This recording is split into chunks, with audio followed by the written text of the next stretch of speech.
Greetings everyone, please come up. Everything's set.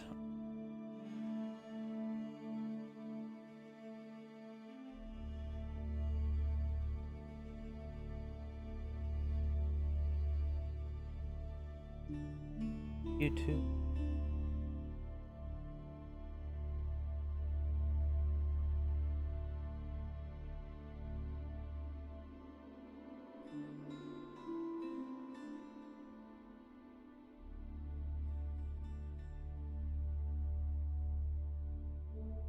Good to go. Good, looks like everything's going good. Let me check my other computer.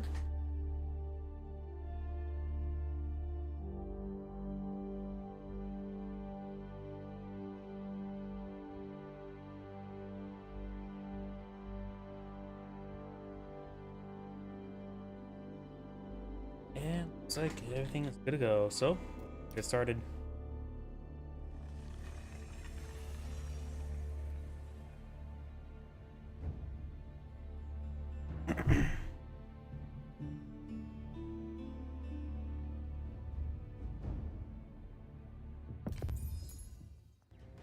Greetings everyone, and Great here for another Age of Empires 4 replay. Spawn bottom left side as the blue Chinese rep Tractor. Spawn top right side as yellow English. We have Aldemar. Something I noticed is something as well before I booted up. Huh. The the dynasty symbol goes away if you enter castle mode and changes it. I saw an icon there beforehand. Guess it's something that does not exist for long, I guess. Either way, when it comes to map generation, do have the deer deposit up down here, with another deer deposit over here, so good expansion direction of the Chinese, who tend to go for fast Song Dynasty. Got coin in the same direction as well as a bit of stone for later on, so that's a good expansion direction. Up here's more coin, a bit of fairies, as well as Pumbaa. Overall, I think he'll expand down leftwards towards all the deer and towards a coin. That'll get enough to get him going. You can always expand to the other side of the map later on. For yellow, the English, they don't tend to get deer, if anything, just one deer deposit, but deer and boar right next to each other.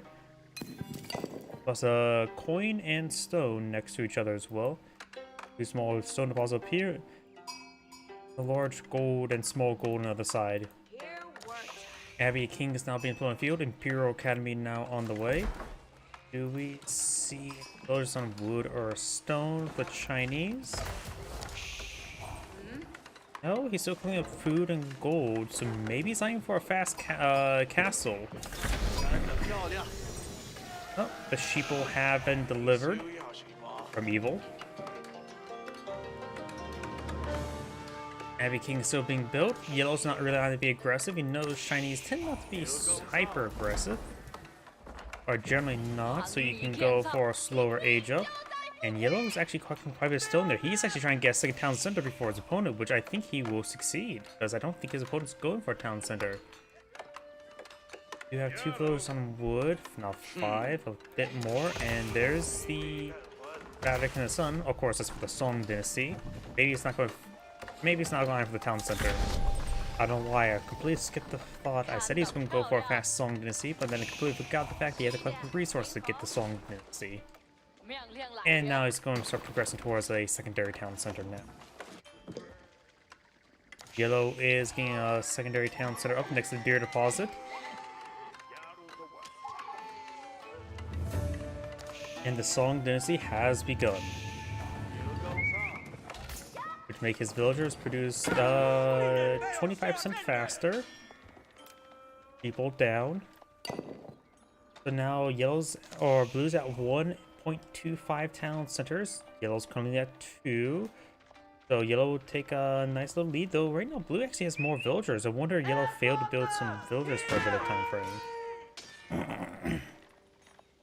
Either way, yellow will have a small advantage, then blue will rapidly recover. He knows about the king push way forward. He has to collect up 350 stone. Holding back these villagers one at a time. He will lose that one. Shanked by the scout. After all, the king does 24 damage, so having the scout pitch in some extra hits will allow him to kill the villagers quicker. The king does also attack pretty slowly at a staggering slow 2.38, or it's probably 2.325 or 375. While the scout does attack technically slightly faster. Second town center build right next to the first town center. Probably for the money, as Mr. Krabs would say. And he does have enough stone now, or had enough, about enough stone. No extra stone for a hen cannoneer sled or anything of that sort.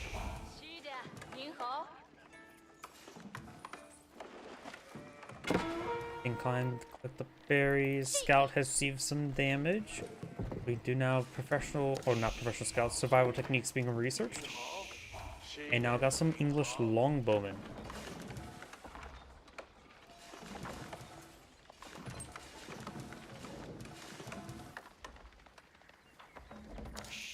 As both players, just more or less an economic phase. I'm going to fast forward a little bit. We only see the one longbowman at the moment. Going for some extra ones now.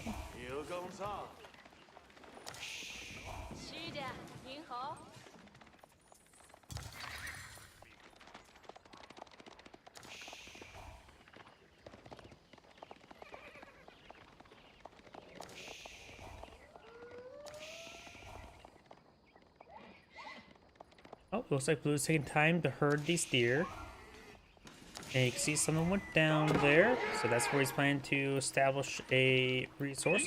We got a single Chinese horseman here. While longbowmen are technically countered by the horsemen in small numbers, and especially versus one horseman, they can do reasonably fine. Villagers try and get the village. It's in their job description. When they bring back some more horsemen or spearmen to deal with this, he has right now 2 scouts on the field. We've got a decent amount of longbowmen, more reasons why to go for some more horsemen. We do now have more archer ranges and house being pulled on the field. And explorers going for the... No, it used to be much more common going for archer spearmen pushes, or at least the long English version, a longbowman spearman. I don't really see that all too often much anymore, but we are seeing it deployed on out here, which is a very effective strategy. Astronomical clock tower being built. At least it's pretty uncommon for the replays I cast, since I tend to go for longer length replays, which generally more favors towards people who go for eco play.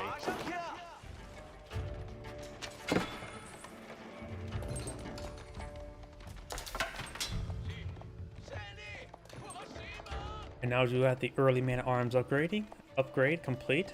Upgrading his Vanguard man-at-arms, early man-at-arms. Right now, China does have 2 spearmen, not even hardened spearmen. Astronomical clock tower can be quite nice. I think some nested bees would be a good deployment. He knows fighting gets a good number of longbowmen, especially right there.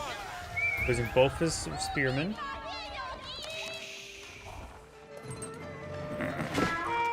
Good hit there, scout down. Villager takes some more hits there. More of these villagers are a little bit idle, so losing some villagers, not good. The number of villagers have gone down for blue, 5 in total, but blue still has a larger number of villagers in the field, thanks to the fact that he has 2.5 queues versus just the 2 queues of the opponent. Oh, and more of these villagers and Imperial Fisher goes down there. That's actually quite a bit of losses.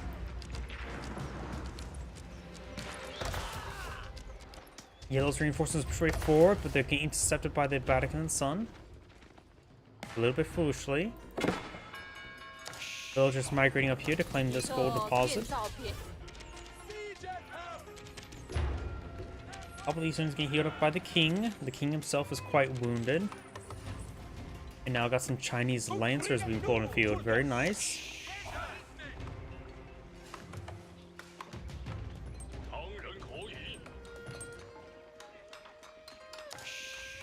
The Chinese player does not have any blacksmith research at the moment, nor even wheelbarrow.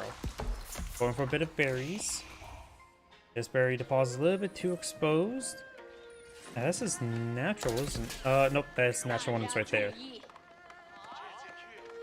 Villagers idle there. Maybe retasking the berries up there. Any sort of food source is important. Kumba has been aggravated. No more Hakuna Matata for him. Oh, does lose a villager. The boar does gore a villager. Survival objective is not complete. Wheelbarrow on the way.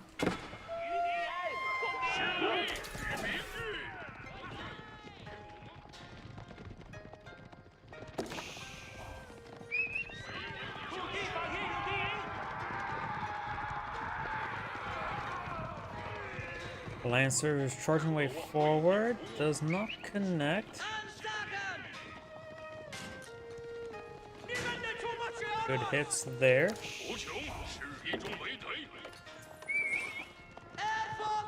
King may go down. King can't really stop and engage. Good damage there. The king is slightly faster than the horseman, so he perhaps abandon the scout in order to run away. Of course, the charge attack will occasionally come forward, allow him to more successfully engage, and gets a bit of health regen there.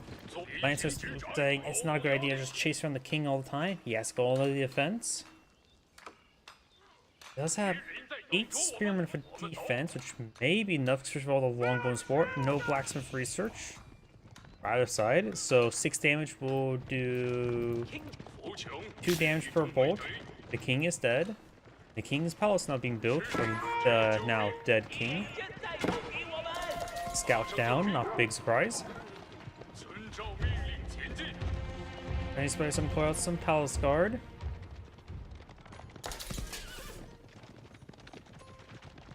It also has a slight villager advantage. It'll take a bit of time for Blue to recover that mount. He's actually pretty close. He's just down by 2 villagers. So it'll take, what, approximately 40 seconds to recover. He has a half a Q better than him. 5 times 4, so maybe in 20 seconds?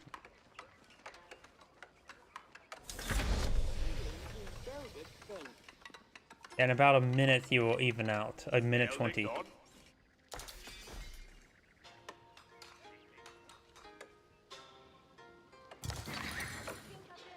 Actually, no. How will that math work? If you cover by 2, you only have half of Q more than your opponents. That means 20 seconds times over 2. Yeah, I think about a minute 20, which it's basically covered now. Usually a bad idea to try to do math on stream. My brain just melts. Even though I'm actually pretty good with math. Oh, looks like the sheep has been enclosed in the pen with his Pope's blood. The king has been rebuilt. Long live the king. Yellows or blues not built any monk to grab those relics. The English player has deployed out a single monk so far. We now got the veteran spearman research for English, which makes sense. English player's also playing on crossbows. Since whether or not if he fights Palace Guard or Lancers, crossbow would be good against either. We are going to see some nested bees being pulled in the field.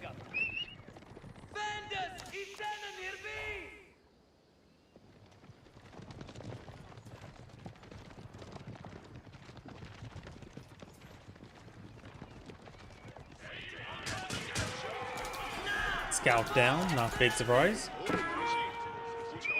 Decent number of Palace Guard being built.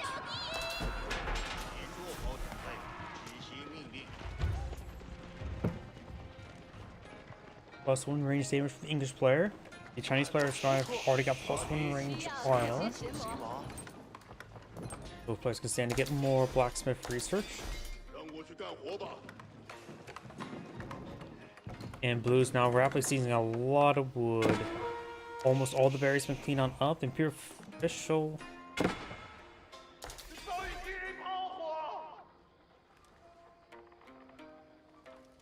Down there. Sorry, I just felt something weird on my feet.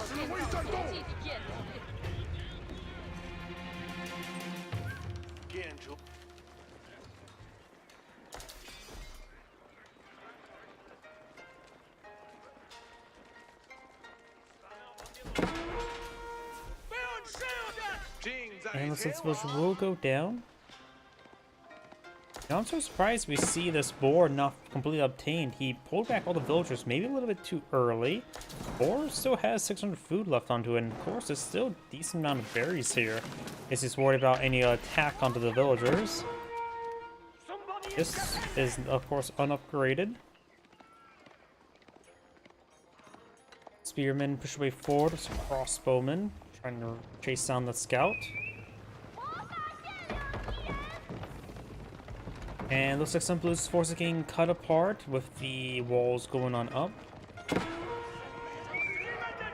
We may get a little pick here and pick out the handful of crossbowmen. No real response at all. He does go ahead and get that section not built. Blocked by the scout. Villager does go down there. Blues likes to push forward, but he knows that they're there. Yellow's claiming some sacred sites now, or trying to claim the relic near the sacred site. Cross from it. So far, Yellow's claimed 1 relic and picked up 2.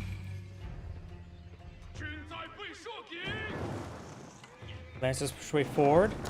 That's of course wrong. Wall's going to set free the sheep. Lance or King does find the crossbowmen. And these Lancers do find a lot of angry men with pointy sticks. They need to keep on running. They will lose quite handily there. There's still the opening there from the escape from. The King is alive at the moment, but barely. And now do have the armored clad research for the English player.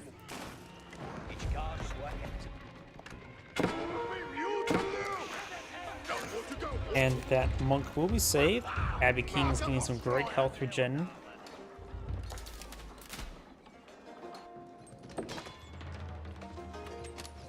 Villagers get inside the village. Crossbowman trying to gauge the king, but is automatically engaging the longbowman. The king is dead. These longbowmen are getting some great hits on those villagers, taking out a couple more. Once again, Yellow has the village advantage. Another monk goes down. He disintegrated entirely. He must have been a Jedi.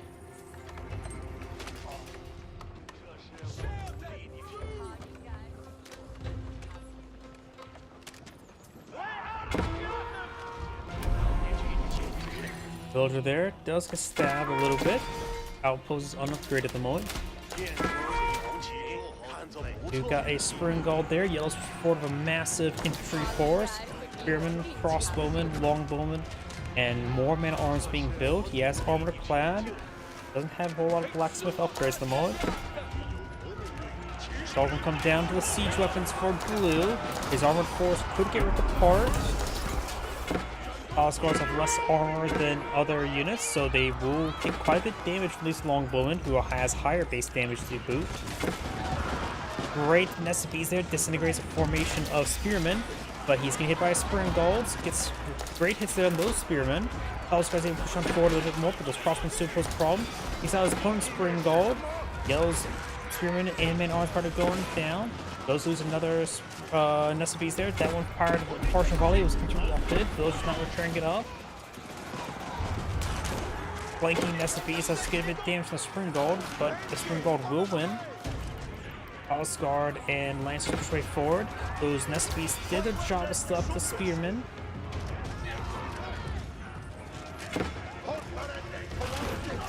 If you look at the destroyed value, Yellow has nearly a 2-to-1 ratio of destroyed value. That is a massive loss for Blue, whose economy is not superior.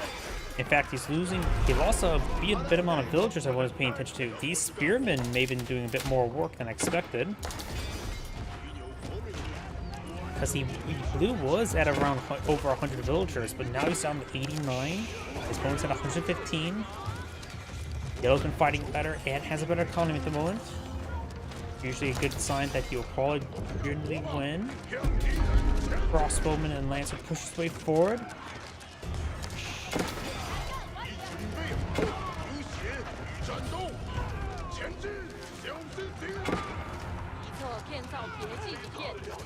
Yellow's spending a little bit too much time near these fortifications. We got some English battery rams on the build queue. No siege engineers. More of Blue's Village is going down.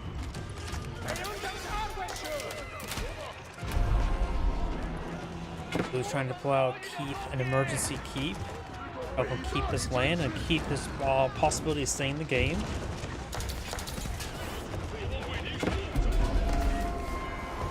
Spring Balls push way forward, nailing villagers. They're not like an anti-villager tool, but they will do.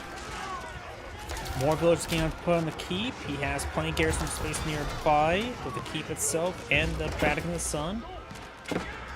So now Yellow's force him back. Yellow could go for some trebuchets. He's going for Mangonel at the moment.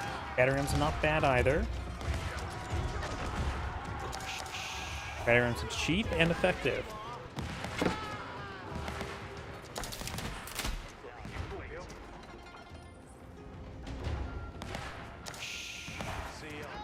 Yellow's rally is a better location. Yellow's not going for a proxy and siege workshop there.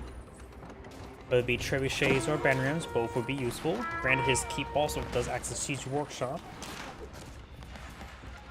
Oh yeah, Yellow does also have the Palace of Kings, which gave him a third town center, doesn't it?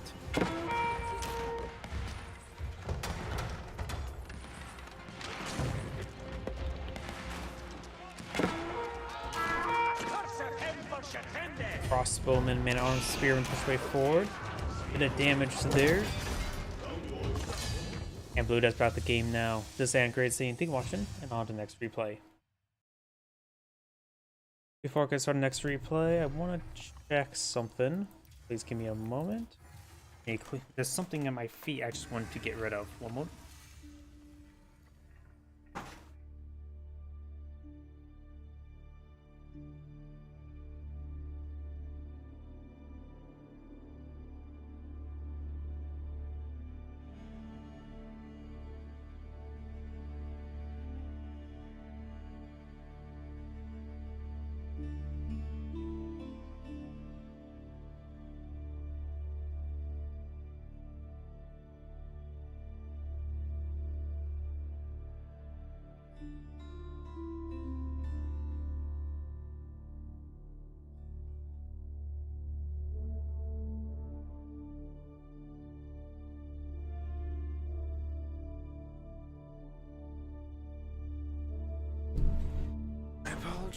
I also grabbed another pause.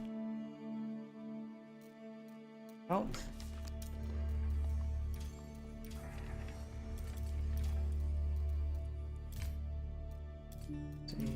The bench side. Yep, this will do. Wait, did I already do that one?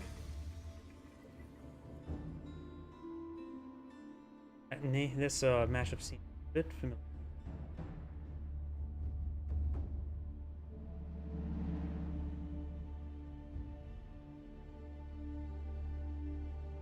Nope. Of course, I know the names, but different replay. Greetings everyone, and great here for another HPARS 4 replay. Spawn on the right side as the Magenta Ayubids, who have Fei Chan. Spawn on the left side as the yellow Byzantians, who have Valdemar. This is turn course being built. Got all the sheeple. Of course, Magenta does have access to improved berries, so he has better berries than he does have sheep collection. I don't know what's wrong with that line of thought. When it comes to other map generation, we've got a deer deposit over here, need a bit of gold. And his safe one is over here next to a bit of stone with some berries and gold back over here. So both directions probably good expansion direction. This map is a little bit choked up with natural foliage and some mesa. This area is traversable, what I can see on the map. For yellow, looks like almost everything he's had is spawned down south. We got deer here, deer even farther from here. More berries down here next to the trade post. Plenty of stone, bit of gold. So a small gold deposit in the center, but that's a very small choke point. So Mangonels could be very useful. Grand Winery now being built. Pumbaa spawned up here with some stone and berries as well. Grand Winery is almost complete.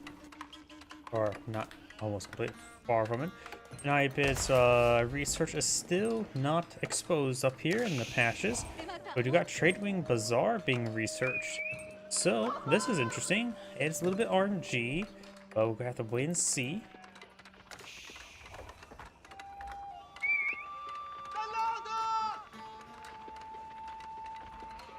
Grand Winery is almost complete. Let's just get the House of Wisdom selected so we know what's going on. Byzantine player reached course to feudal age.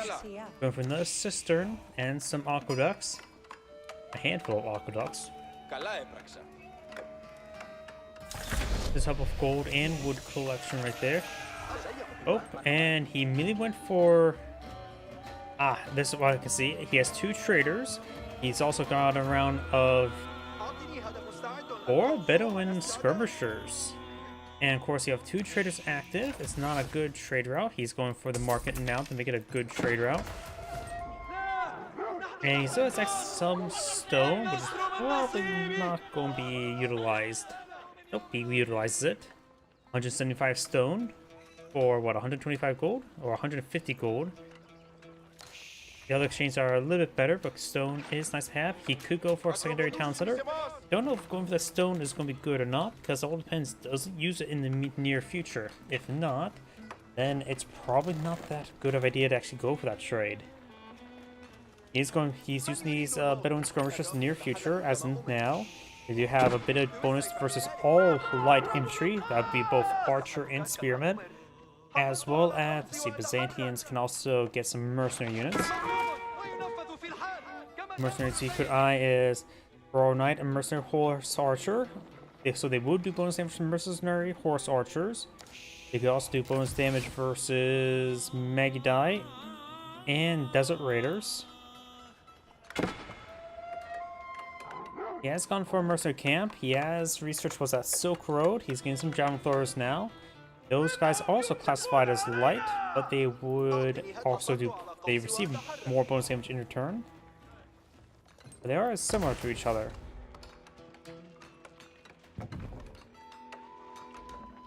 Let's see, those 2 traders. Traders cost 150 gold, and each trip will provide him 72. So pretty much 1 round trip will pay for himself.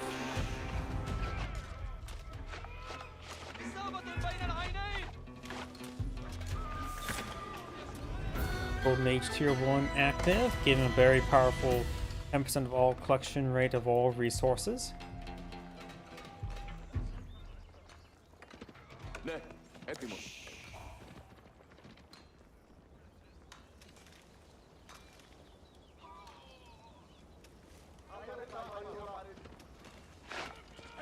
Volley there, gets a good shot. These, oh wait, light infantry, not light cavalry. So the cavalry mentioned that was light was completely incorrect. These take a bit of damage there. They do have good base damage. Down throws, of course, a hard counter to them. They do 12 damage, but they do have 3 range armor, and they will take in return 16 damage. I suppose they're actually quite similar. Oh, they're all dead now. Another round of trades not available. He went for the food. He went for everything.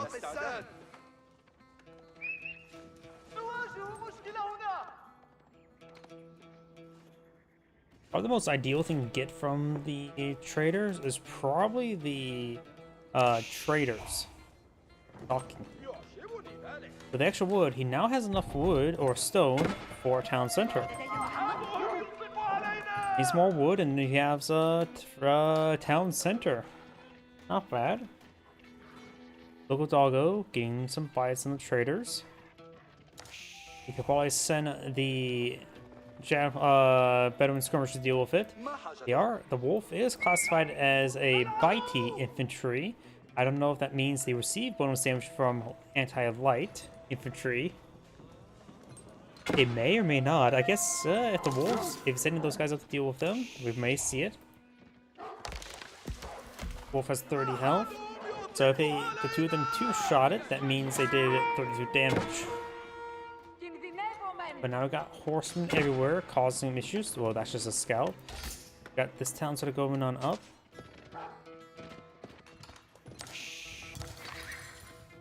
Now got a desert raider deploy in the field, trying to get some anti-cav.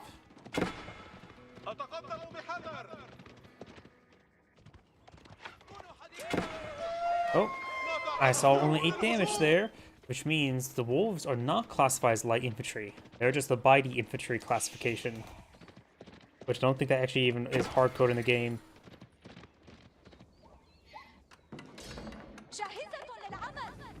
Pretty sure the description is independent of what the actual typing is.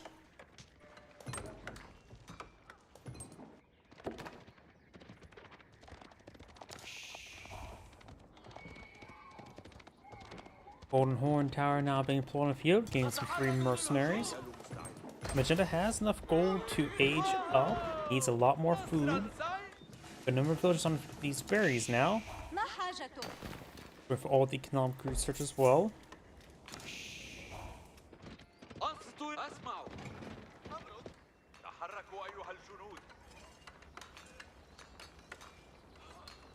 Right now I'm wondering if the wolf actually even has the infantry typing. Would the bonus damage multipliers of anti-infantry would be applied like from the sofas? The Malian sofas. Am I overthinking that now? Would the shinobi get bonus damage against the wolf for being melee? Would the Japanese Otachi upgrade from samurai do bonus damage versus wolves?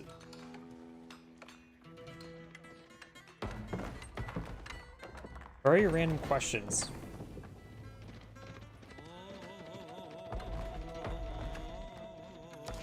Horsemen moving up around here. Golden Horn Tower is almost complete. And there's Age-Up is going for economic growth, which will also make all berry bush provide 100 additional food. I think just going for the villagers. Not worrying about the berry capacity. Down throwers get some decent damage onto the Desert Ritter, who's classified as range and has no inherent range armor.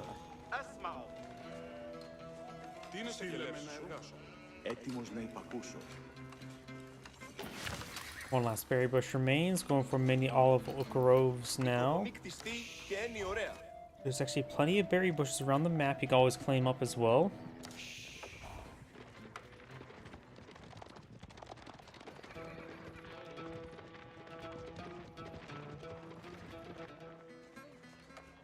Yellow's pretty much just relying on somewhat free mercenaries. Not really free, since you still have to actually prioritize collecting up the olive oil from certain sources. It's just a nice little bonus. After all, their berries, other than the olive oil effect, provide still the same old, not great food collection rate.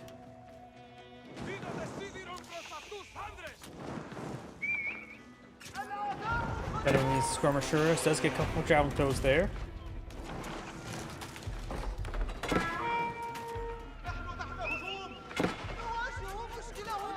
That one got report there. Horsemen and Desert Rider push way forward. Of course, got some Varangian Guard here. Horsemen trying to focus on those javelin throwers. The Varangian Guard should actually try berserking. He sees him focusing down the skirmishers. So if he would have berserked with a Varangian Guard, he could have got some extra damage there.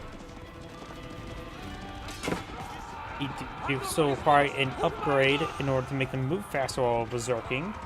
But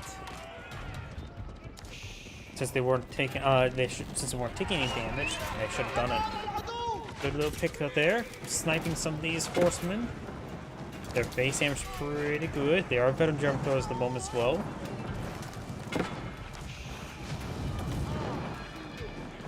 Magenta's gate does get set ablaze. Magenta has gone for a crossbow to engage the Varangian Guard, which are still countered by the javelin throwers. He's also going for some horsemen and camel lancers. Will both be a pretty good idea at the moment. One Trace just got restocked, bringing some Bedouin swordsmen and Bedouin skirmishers. But right now I think he's too busy focusing on the engagement. Those bring in the Bedouin swordsmen and skirmishers, very good. Took time to the traders. He could have pulled off the traders, wait until he stabilizes.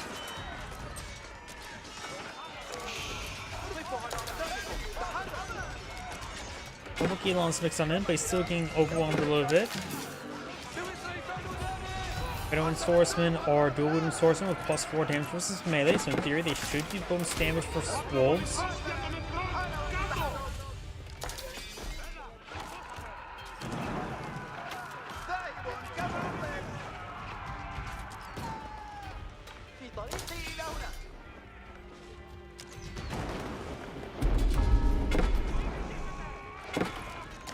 Power does go down.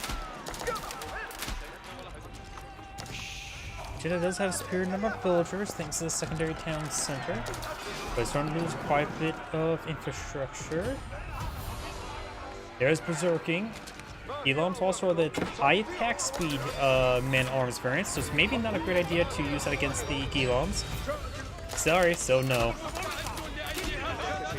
Crossbowman fired away. Also good to see you again. It's been a while, hasn't it? Crossbowman firing away against good hits on the Ranking Guard. Over here to have these Ranking Guard engaged in the Gilam. Also may need to be garrisoned.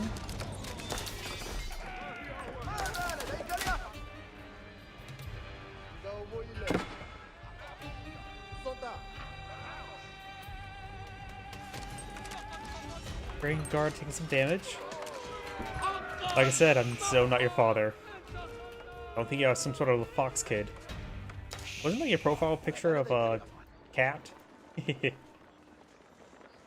Or maybe I'm thinking about something different.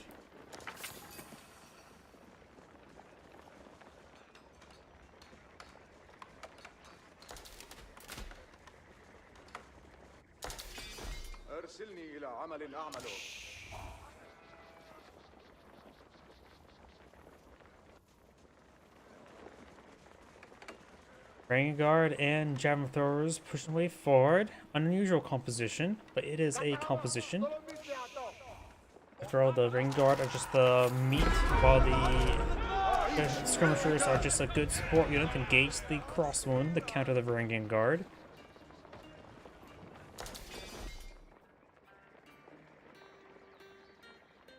Capturing up this. Two traders alive. Another round of trade has come on in. You can go for more Bedouin Skirmishers and Bedouin Swordsmen. I don't know how cost effective these guys are. I mean, each one is technically 75. Let's take a look at their stats. They do, of course, alchemy upgrade with age ups. Let's see, Crossbowman, we can use in comparison to the Bedouin Skirmisher. Has same attack speed as Crossbowman, right now has 12 base damage. Or 12 damage total, which he has +2 range, so it's 10 damage. Same as Javelin Throwers. 80 health, so there's technically a bit more healthy.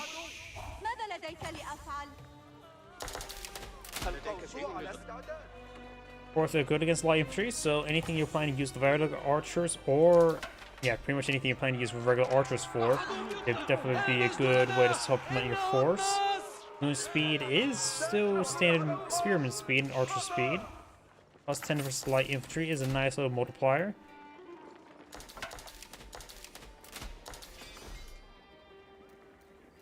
Yeah, I think they're pretty cost effective in comparison to archers. If you think about it, they can just take the base damage of 10. Archers in this age is what? 8? No, 6 without the blacksmith upgrades. With slightly faster attack speed, but nothing too significant. So I think the Bedouin Skirmishers may be pretty cost effective, so in theory, if you should always go for them if you have them available. Just don't expect too much from a small group of them. They're just nice things to help supplement your force that's cost effective. And if we see any Bedouin Swordsmen who can, looks like, build siege weapons. Never really thought about looking at that, but that is the case. 12 damage, which is probably similar to Man-at-Arms. Their attack speed is the same as Gilam's. Right now damage is 10, so that's actually pretty good. Though they don't have the fast follow-up attack. So the DPS is probably very similar. Health is 186 for 195, so yeah. These guys are just probably a more cost-effective, lightly armored Gilam, so that's not a bad thing to mix on in as well. They're probably cost effective for 75 resources each. Those Gilons was what, 140, 160? 150. Let's take out the Camerata there. Camaratas have no inherent armor. As I say, these units, Bedouin units may go down. He just needs to keep on running with these forces. Those forces did push forward a little bit, find some aqueducts. Right now, Machida has a significantly larger amount of villagers. I suppose 14 is not significant, but nice number. Batterium does go down there. Another round trade is now available. Feels like every time I look back, there's another round trade. He's up to 10 traders, and he has another set of traders here. He's out of gold at the moment, but he has a bit of time.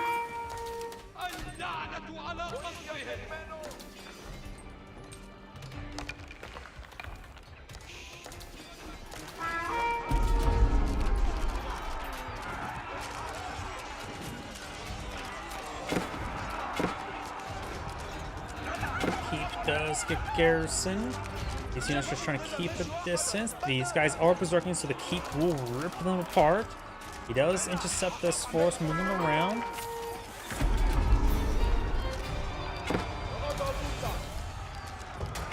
Right now it's just playing Ring and Rosie. Majid has a decent force here, intercepting some Yellow's forces.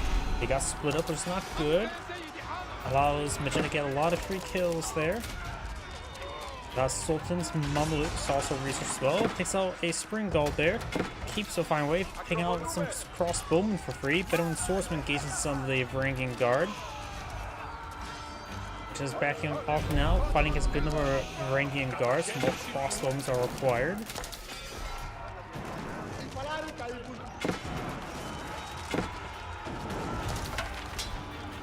No, they're not Imperial just yet. Right now they're in the castle. Spearmen Gilon trying to engage. The Vanguard are doing quite well, breaking their way forward. Do now have the unique one, Manjenki, or however you pronounce that. Gilon goes on down. Vanguard charges way forward. I think I like him using the Berserking. Sometimes I feel like some players don't use it enough. But when pushing these towns like that, like to the town center itself, it's generally a bad idea because the range forces does get the siege weapon built, gets a great follow there. Siege weapon's nice and protected. His Vanguard are getting disintegrated. Excellent hit there. No weapon upgrade, just fortified. Second site has been decaptured. Magenta still says keep going. We've got the Creo Siphon being deployed in the field. You could try shanking the Creo Siphon. Or Fire Siphon, I sometimes like to call it because I love Age mythology. Decent number of Bedouin swordsmen still there. He has another round of traders available, but it just got cycled through, which does include another round of traders, as was more Bedouin swordsmen.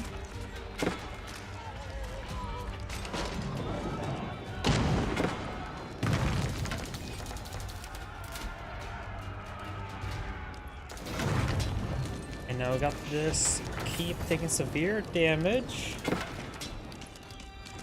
Two more Creo Siphons push way forward.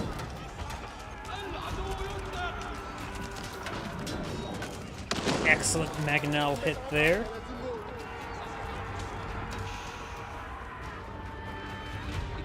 Does not falling back. Machidas has a good core of villagers. Machidas also has twice the number of military units in the field. Quality is very much favored Magenta as well. So remember as well, olive oil units do not get added up in there. So there's not a whole lot of javelin. No, that's good enough javelin throwers. Sultan's Mamelukes are going to be activated on some of those crossbow back lines. Spearmen starting to get disintegrated. I've got a Mangonel emplacement somewhere.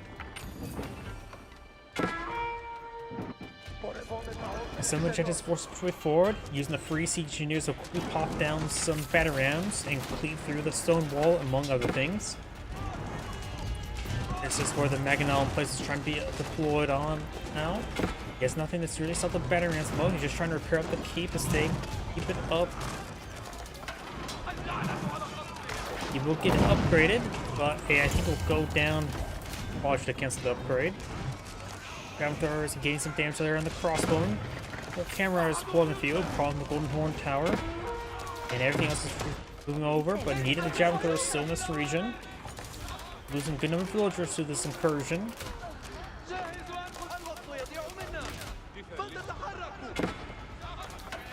And Magenta's backing on off. Mostly just crossbow there. A couple Bedouin skirmishers. Either way, Cameras have no inherent armor. So these crossbows should be still the second round. Camels that don't have inherent armor, though they do have pretty high base health.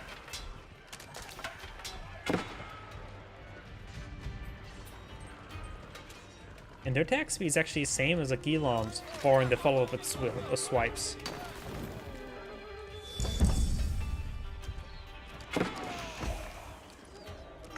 Camel does go down there. More melee armor for the Ayubids.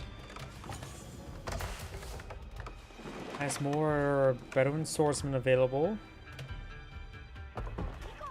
More stone walls going on up. He is also collecting up those berries. These berries down here are unobtained, which either player can make good use of them.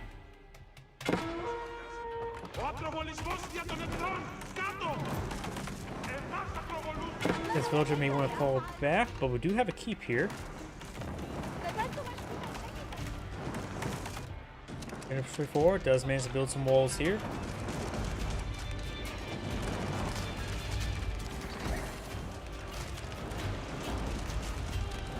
Gate does go down.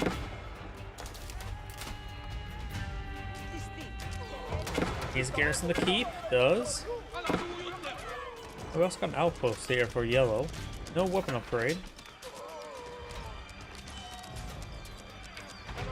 Skirmishers getting a little bit tied up in the keep. There's a bit of oversight. Those are putting a bit of stone there. Also try to wall in that trading post there. Partially was successful. Mitch is not going for another keep. Should keep his trade secure. Trader does go down. There's 21 active traders. I wonder how much that was from the bazaar, or was that from some of them actually manually deploy some of those out? I see no traders queued up there, so that maybe all these traders moved from the bazaar.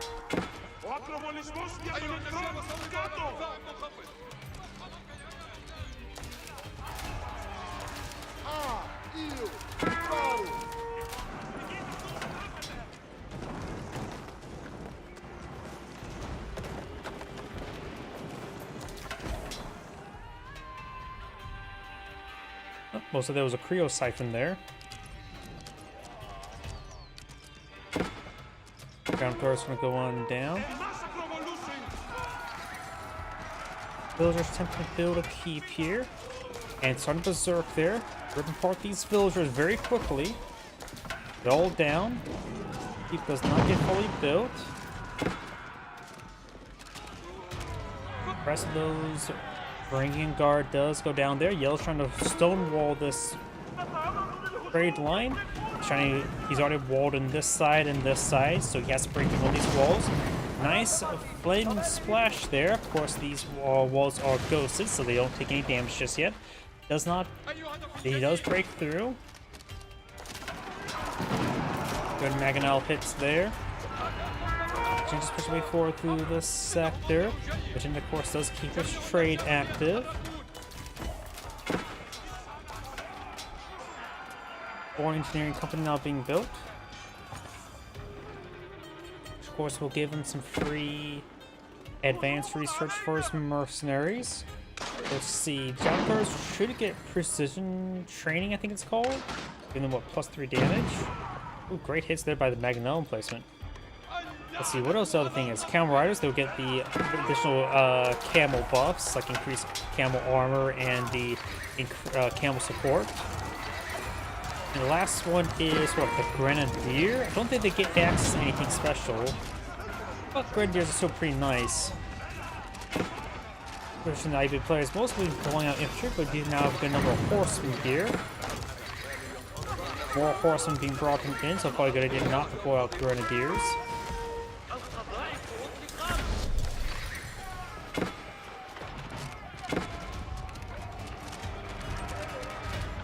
Reinforcement trucking way forward. They do have all the blacksmith research. Oh, I have a feeling he's going to try to age up the master smiths. Speaking of which, we see the age up. Yes, we do see the age ups. It's not popped there. And yeah, I was guessing correctly. The master smiths.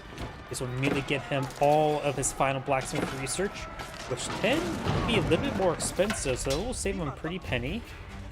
Just trying to cook a blacksmith to reference. Can't find one.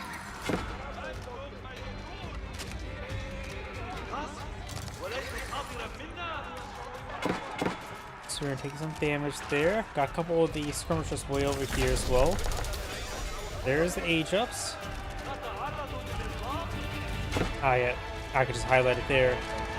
So each one's cost about 500 resources. I'll save them 1,500 resources. A pretty good rebate upon aging up. And instant and convenient. One of the traders do go down to the skirmishers. And now, of course, got the elite crossbone research for the Byzantians, which I'll say is somewhat rare to see. You don't really see elite crossbone by Byzantians all too often. Hand cannon does go down. Ayyubid's hand cannons came quite nice with the Sultan's Mamelukes. Of course, it'd be nice if they didn't get fed to the grinder. All these hand cannons going down. Now got some Gilon's spearman pushing along the flank. He's trying to completely circle everything. Maginel may go down. Vanguard trying to intercept.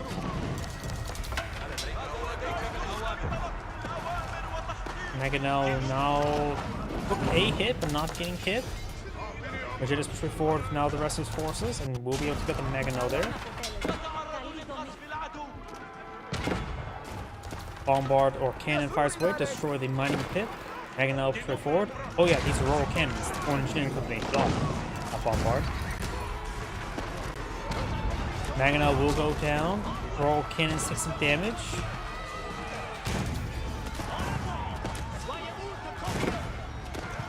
Royal Cannons trying to provide some fire support, but not really anti-infantry tool.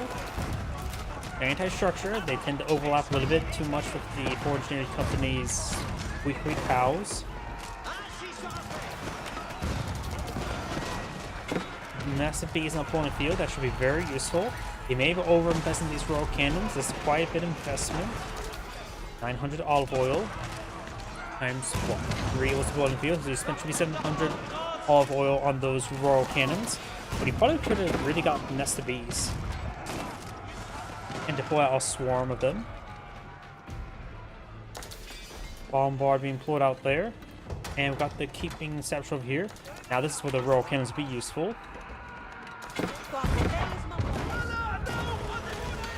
Put some pretty good holes inside the keep. Horsemen getting hit by the Varangian Guard. Those villagers are now running. We have elite horsemen here, over here. Does have everything elite, barring the spearman crossbow, which is not really focusing on.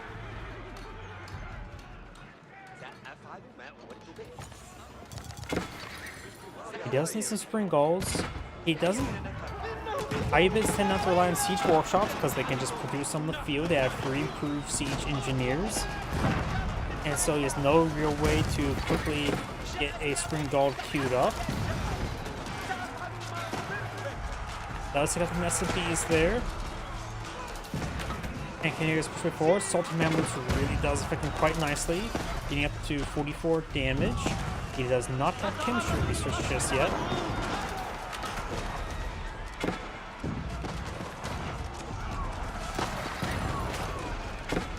Yeah, let's see some more of this gold here.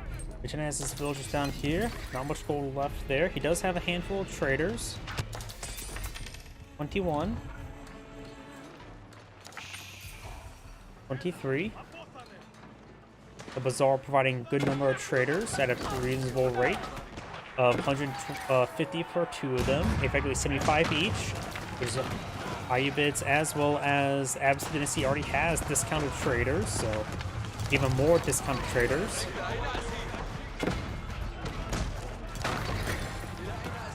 Golden Age 4 deactivated. I don't think it's been a while since I last heard that sound effect.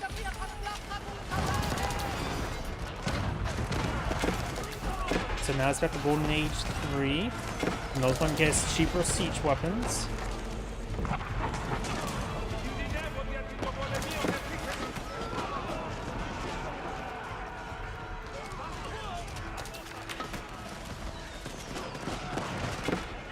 Horseman charged with 4 does find Illuminati, who stuns a good formation of them.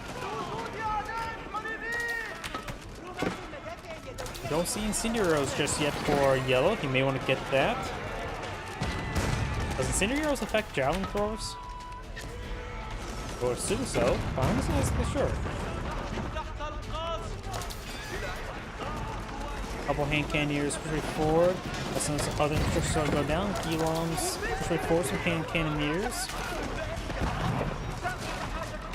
Gilongs do have higher health than regular man at arms, so they can be a very good front line, even if they get countered by the crossbowmen. Varangian Guard in comparison do actually have less health than man at arms.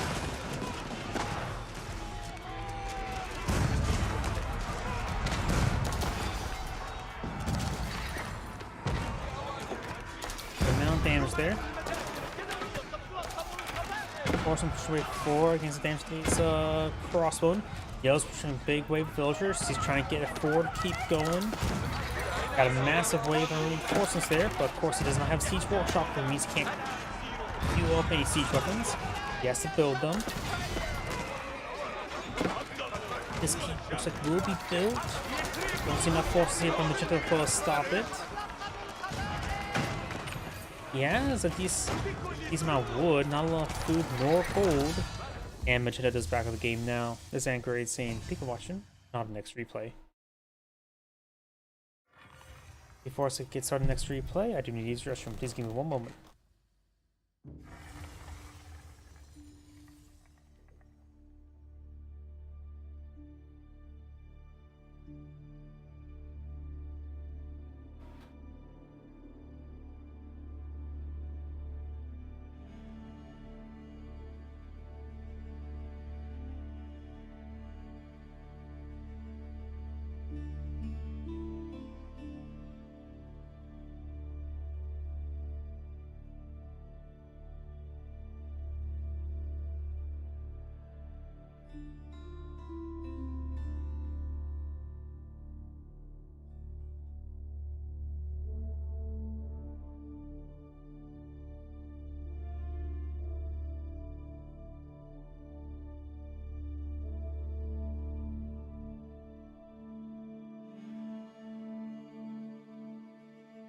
Sign it back. Let's see.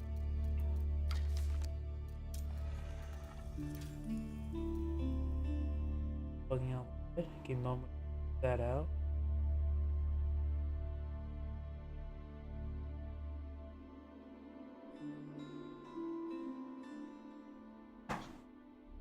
So just a quick refresh fixes that.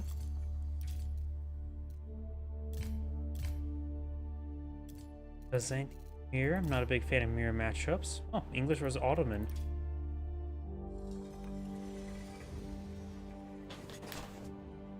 This was an older replay. Let me just double check, make sure I haven't done.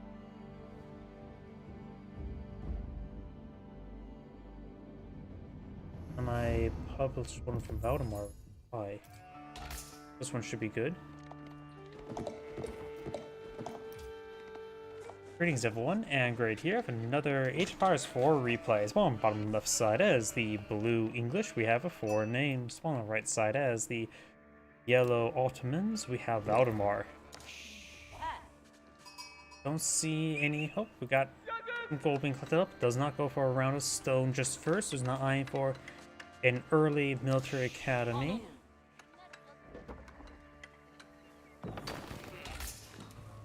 Both players may be playing an eco game. English tend to go for eco. At least the replays I cast tend to be a little bit more longer on the shorter games. We got 2 deer deposits behind him, so English player has a good amount of safe food. Berries along the flanks as well, so it's have some supplementary food, but there's a good chance English player may touch none of that because English farming economy is very strong. Yellow, you see a whole line of gold deposits here.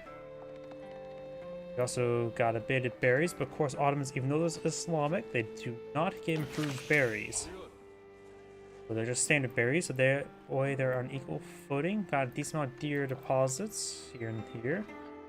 Twin Minaries now being flown in view, which will give him food. Glorious food.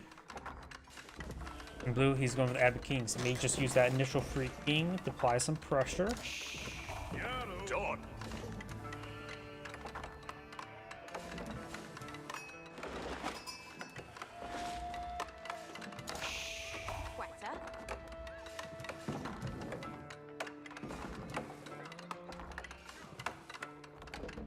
Abbey King's almost complete.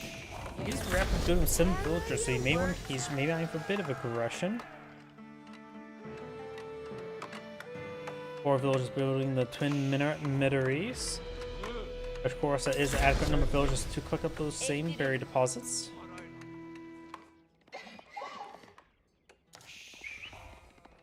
He's trying to scout out the deer and then pick them off. He does have 3 sheeple there. He can lead the glory. The king has been, of course, put on the field. First one is free. You can highlight this one. You can see it's free.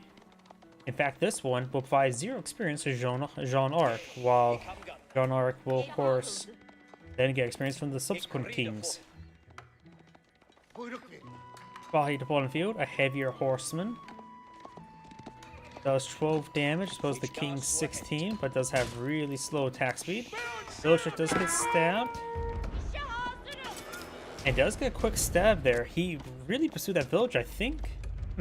He must have stopped the lance attack at the exact moment, allowing him to quickly respond.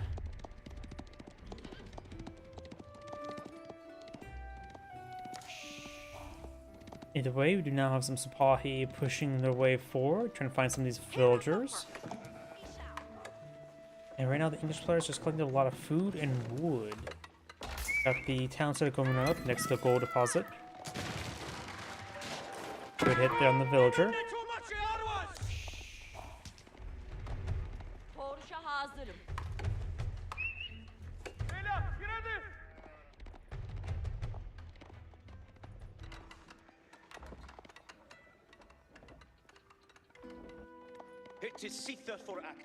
King's backing off, trying to get some healing. Probably does take a bit of damage.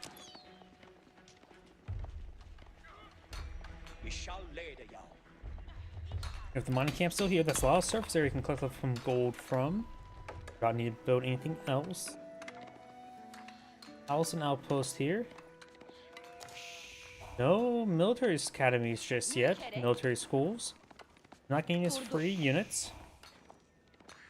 He's playing pretty much generically. He may be eyeing for a fast castle.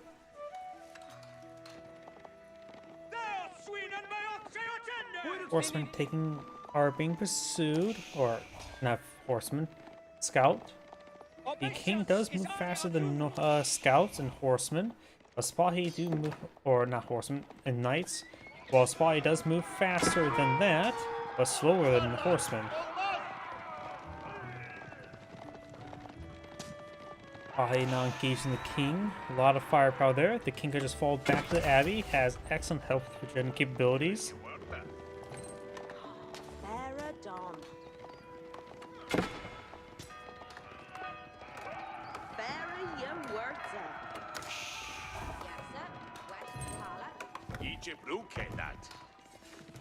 English players want multiple mills now, and farms go along with the mills.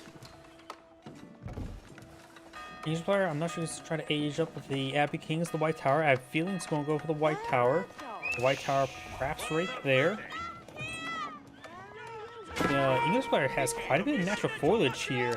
It's 2 tree deposits, and there's another tree deposit next to the poorly placed trading post, which also ate a bunch of trees. They were quite delicious.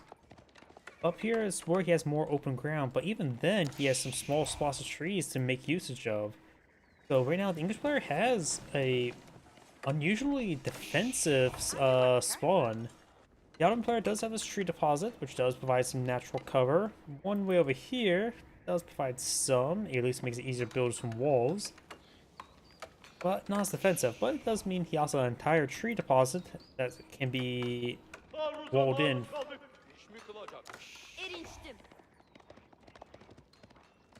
Ottoman does have some safe trees.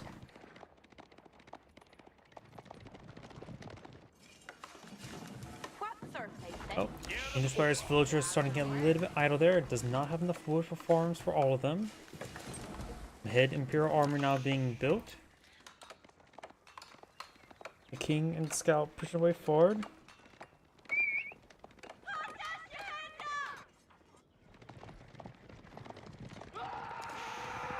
English player almost has enough gold. Does have enough gold to age on up. Just needs a bit more food.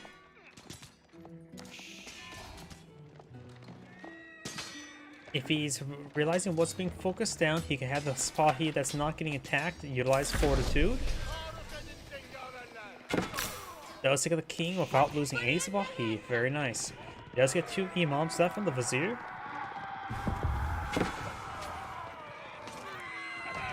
Yep, he has research field wards. I wonder, did those imams just get put on the field? Nope, they're already at the relics. He's already picked up 2 relics immediately. He'll need, of course, need to build a mosque, but you can always, if he doesn't have a mosque in the field, you can always just drop him on the ground and then pick up some relics. Probably quite wounded. It may just want to be on escorting duty for the imams because they're a little bit too wounded to push forward to hit the villagers. Plus, if you can escort the imams, you can always get them healed up by the imams. White Tower being built where I theorized he would.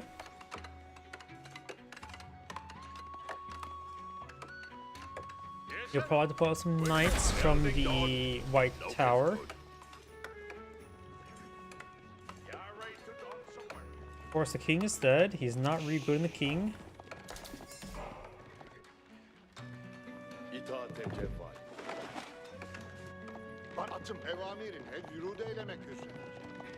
Scout and Sipahi are there, and patrol move.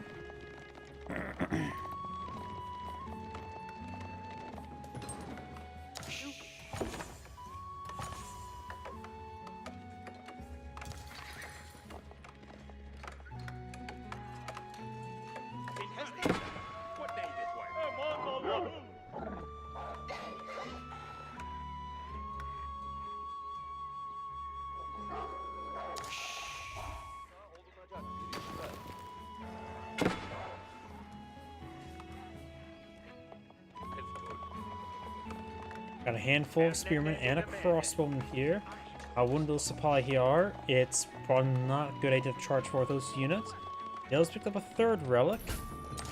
There's a relic drop in the field, so only relic that's somewhat not claimed is this one here. Yellow does have a mosque in the field, but he will need to build another.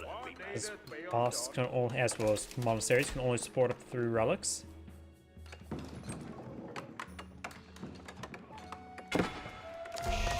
And still no military schools, not even a blacksmith. I got a secondary town center for Yellow. Yellow's just going for eco-based play. Or so is Blue.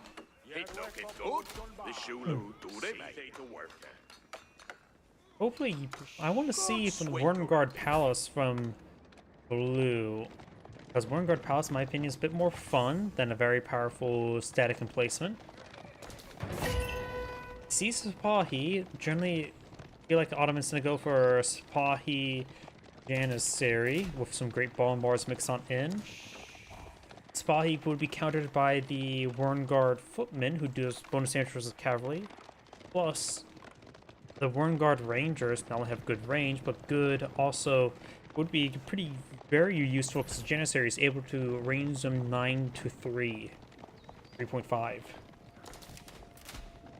The Warngard Rangers seem pretty safe to me against Janissaries. Of course, Warngard Raiders are pretty nice. They're basically like 6 stables packed in one with a discount. And Wormguard armies could give you a free trebuchet to go with a pair of spearmen and crossbowmen.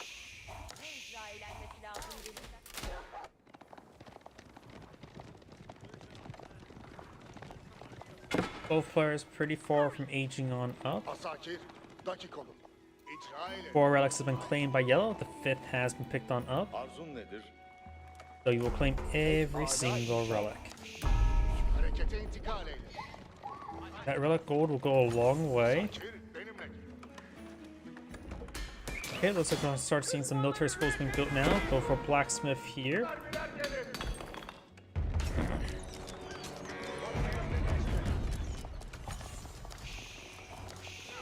Another spot he does go down there. That is, of course, the capital. So it does have the extra garrison space, and well, for the English, 2 primary arrows.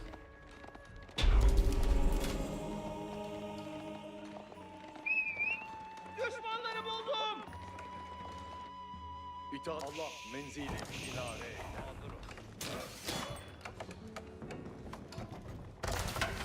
Ne icra eyleyim? Only 1 free mangonels on the field, but she sees the English army. Oh, I suppose, did he actually see the English army? Right now it's composed of man-at-arms and crossbowmen. It's a pretty safe assumption the English tend to go for man-at-arms.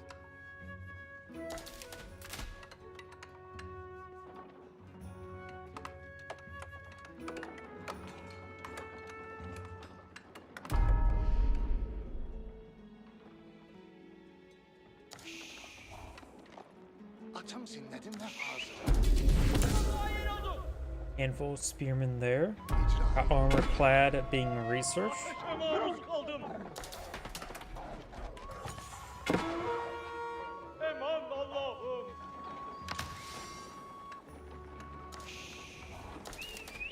Düşmanları ret eylerim. Sükût eyle. Alright, push my forward. There's a very ambitious palisade walls there. Düşmanları buldum. While he trying to go for some villagers. Ateş eylerler. Kendinize. Does not take out any of the villagers there. Go take out crossbowmen. Benimle gelin.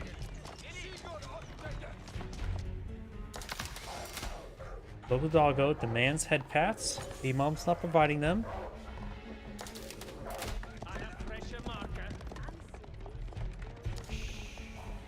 Exile is not being reached by the English player. So far, the English player has killed off 1 yellow villager for yellow.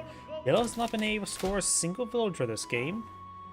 Yellow's also, oops, sorry, hit my microphone. Is going for a 3rd town center now. Right now, he's down by 20 villagers.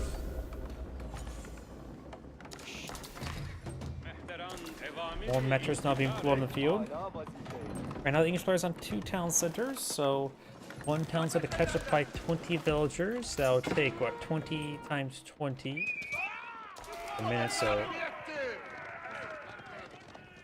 about 9 minutes, or more close to 8 minutes to even out the number, which is quite a significant amount of time. Düşmanları buldum.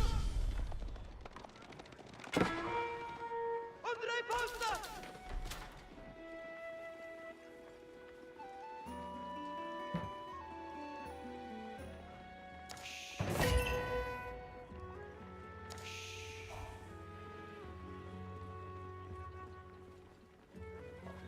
You have Vizier Point available. I wonder what is that Vizier Point number 2? It should be number 3. Research something. Yep, that was Vizier Point number 3. So he has the +1 military school and now faster training.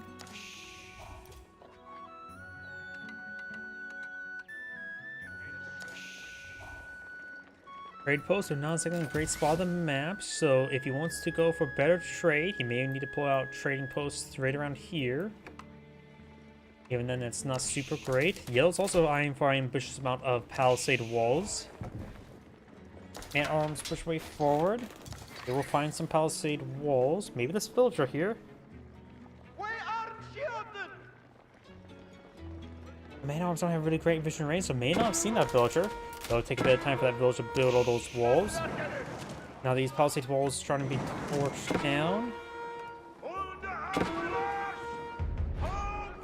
Man arms does go down there.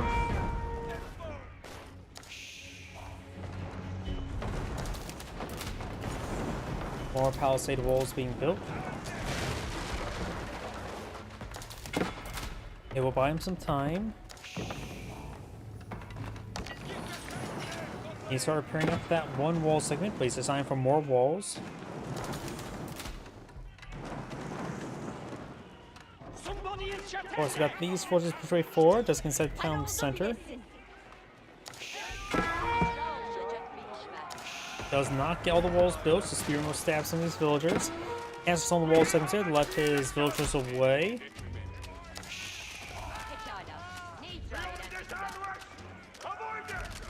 And takes out all those forces.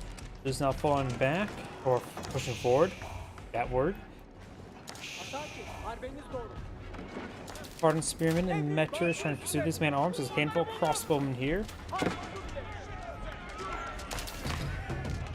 The Mangonels are coming on the field. Right now it looks like the hidden Imperial Army is being tasked to build Springald. Who has 2 Springalds in the field, but however, no other siege weapons. So I think Yellow's over-spawning with the Springalds. Only 2 crossbowmen here, and there's a large amount of man-arms slicing apart those measures. Walls do go down. Mangonels doesn't really fires off a couple volleys there. Rips apart entire formation of crossbowmen. Does take out his opponent's Springalds there, so those yellow Springalds doing some work. I think he just overproduced some of them.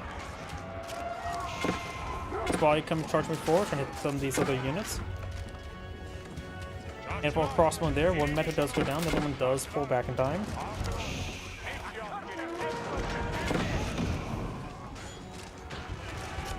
Crossbowmen start going down.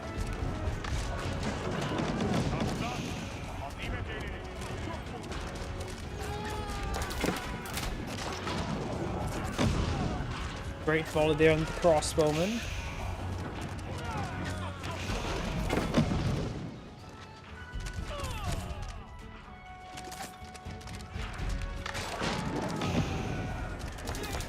Crossbow and longbowman over here. Of course, another great structure tortures.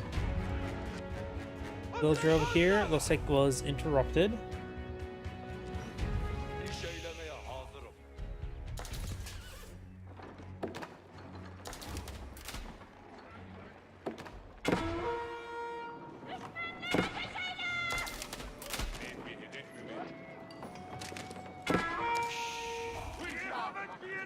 Yellow's power to age up.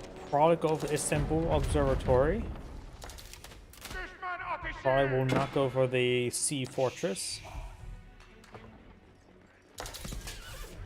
English player is far from aging up. Does have almost enough stone to build a keep. Lancer at the point of the field.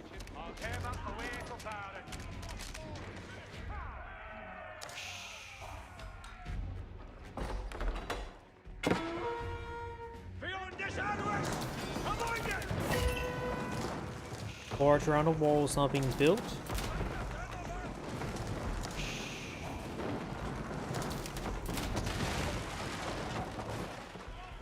And these walls should be built in time. They're probably none of them will be torched down. So one of them does receive a bit of damage. Now the walls have been built.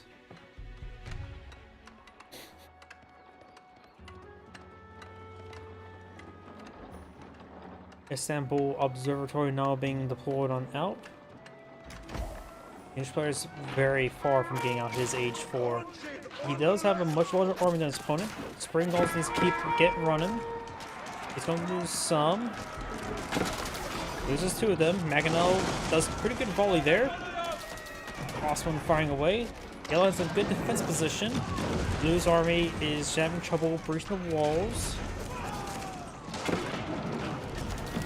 Also got a not incomplete wall segment there. Yellow's trying to get some more wall segments over here. Great volley there. Blue's actually losing quite a bit of force with those Mangonels. They've got these man-arms before, trying to deal with these Mangonels.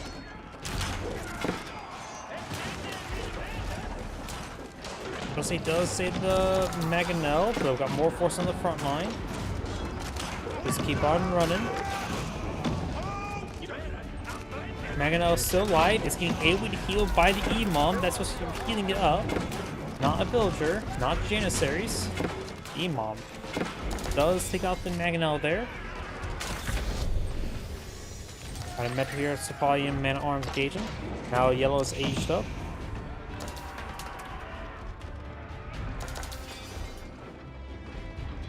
Now got the Tideborn research.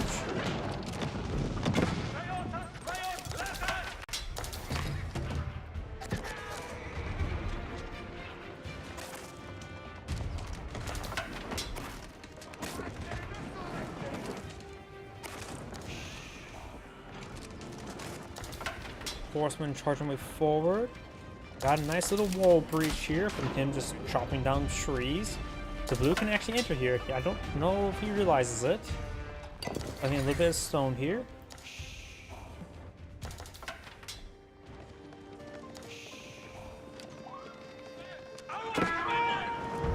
Try to torch down some of these wall segments now. We now do see the Wormguard Palace. Very nice. Right now, the Autumn Players actually has a good amount of crossbowing. Actually going for elite crossbowing research. We probably won't see Incendiaries though. He's probably start. Sees all the Horsemen. Maybe transition to some Janissaries. There's elite crossbowmen.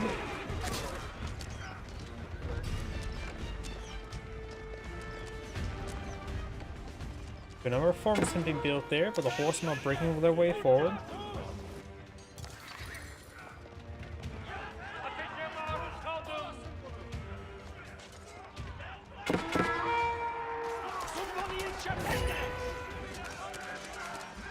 The Vizier point is available. You may go for Janissary companies. Not sure what he's gone for, if he's gone for anything at the moment.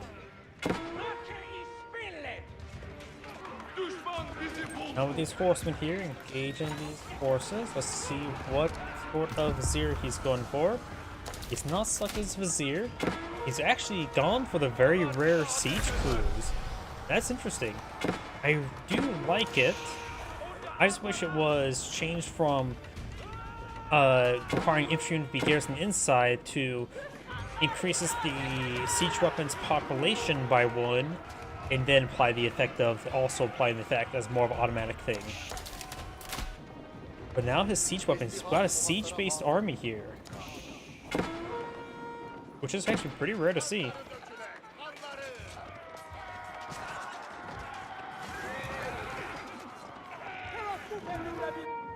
We are being shot at!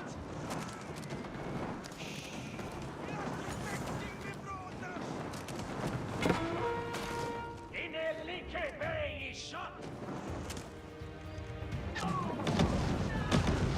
Good damage there.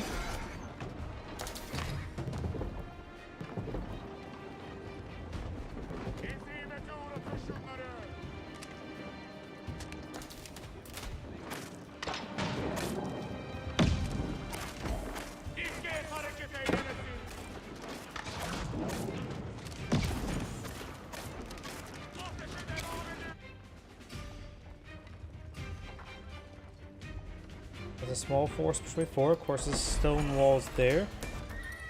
Big amount of stables and barracks been built. Blacksmith in the middle of it for the fast production speed. It will provide him plus 100% production speed, since he has Istanbul Observatory.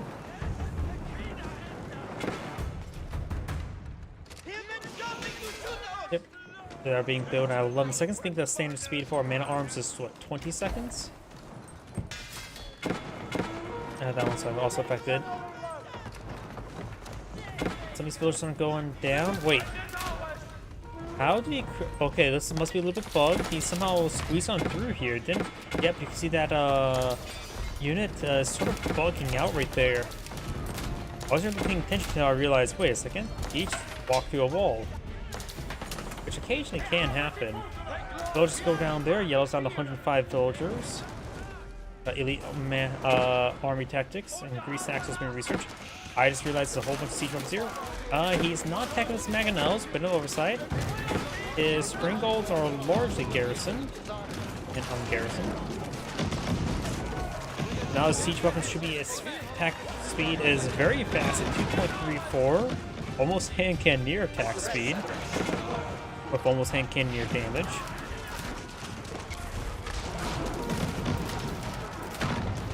Springolds do cost 3 population space.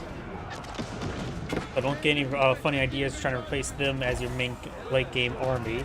3 population space is quite significant. Horsemen torch down some various stuff. There's an upgrade forward of this horseman. Does a nice volley there.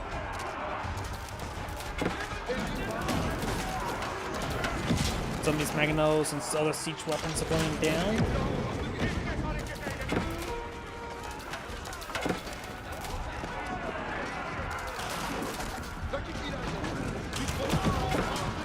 The Magano does go down.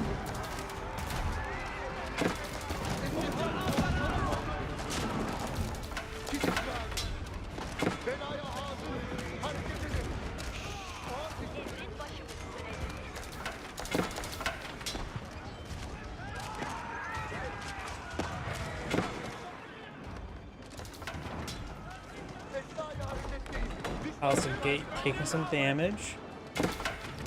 Over here we do have these horsemen forcing down some farms. The gate does go down there. We do have actually a good number of Warden Guard Rangers now being flown in the field. If you want to get a quick look at them, they do have 12 base damage, 9 range, same attack speed as Longbowmen Archers, and same move speed as Man-at-Arms and Longbowmen. Of course, they still have access to arrow volley. We have a handful of Janissaries spawn in the field. I wonder if that's some Janissary companies. Get that wooden Vizier. He is not selected, so he may be thinking about trade bags as a possibility. There's a number of trade posts, or not trade posts, outposts there. Got some of these Horseman Charger 4, Elite Horseman. Got a number of Elite Spearmen and stuff with some Janissary support.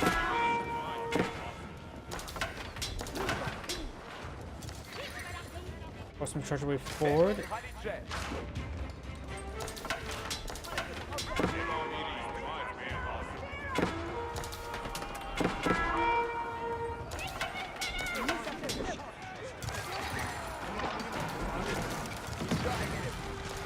Soldiers to go down there.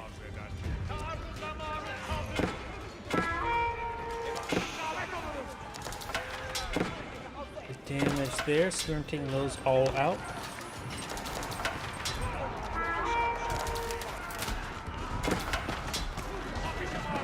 All those horsemen do go down, decent amount of damage.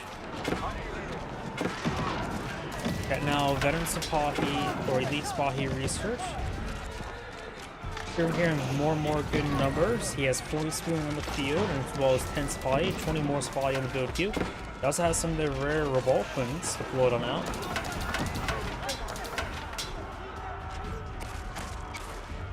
Or how do we pronounce it? They do have no inherent range armor, but does get plus, got the Siege Works there, giving plus 10 range armor. But the Longbowmen right now, these Vanguard Rangers have 14 damage, so they actually do some decent damage against them.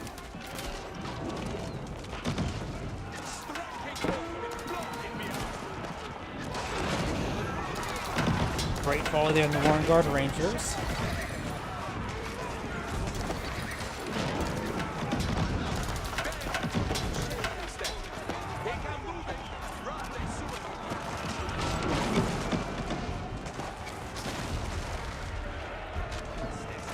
Veteran fresh spreading plan, go on down. We also got some Vanguard Footmen, which are good anti-cavalry tools. If I can click on one, there's one. Let's see here, it does plus 5 versus cavalry, and also 28 base damage, or 28 damage at the moment, which is actually very high. Spearman engaging the horsemen. Vanguard Footmen straight forward. Vanguard Rangers do have to dodge these Maganos, but with their 9 range, you match the range of the Vanguard Rangers.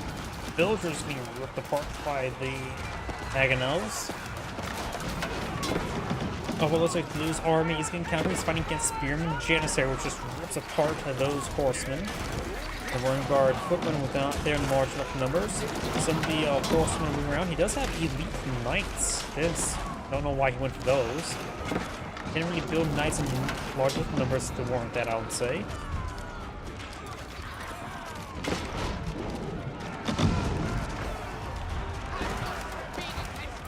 He's starting to get more and more of these elite knights in the field, but he's fighting against some Ottomans who also go for quite a bit in Janissaries. Plus, he has a good amount of crossbow. Yeah, the knight transition is absolutely a horrible idea. Ottomans have a easy counter, and he already has a known counter on the field. Two known counters: the mass spearman and mass crossbowman. Right now, mass man-at-arms seem like a little bit better option. We're all kind of getting distracted by the lumber camp.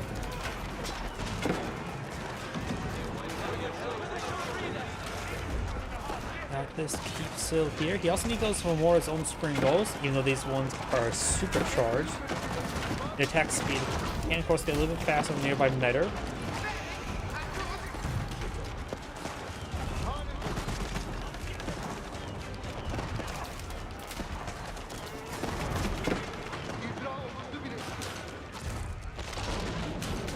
One thing that's really helping out Yellow right now, having all 5 relics. He has 0 villagers collecting up gold. There is a gold deposit they can claim, 3,000 gold there. This gold quickly sees as well, has 6,000 there. Stuff got deleted. What? I'm not sure.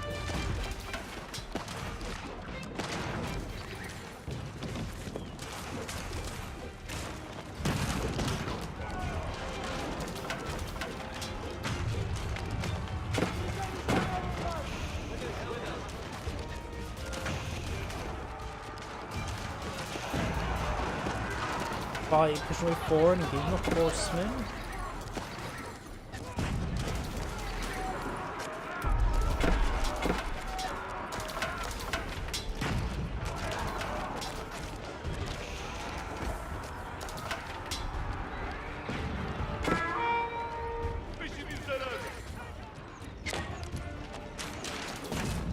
Blue's keep here still standing quite strong. Blue may just want to. He has so much food. He needs to sell off 4,000 food, I would say. Get that gold. He also has 3,000 stone. It may actually be worth to sell off a couple thousand stone. That would be worth quite a bit. He's now moved up here to collect some gold.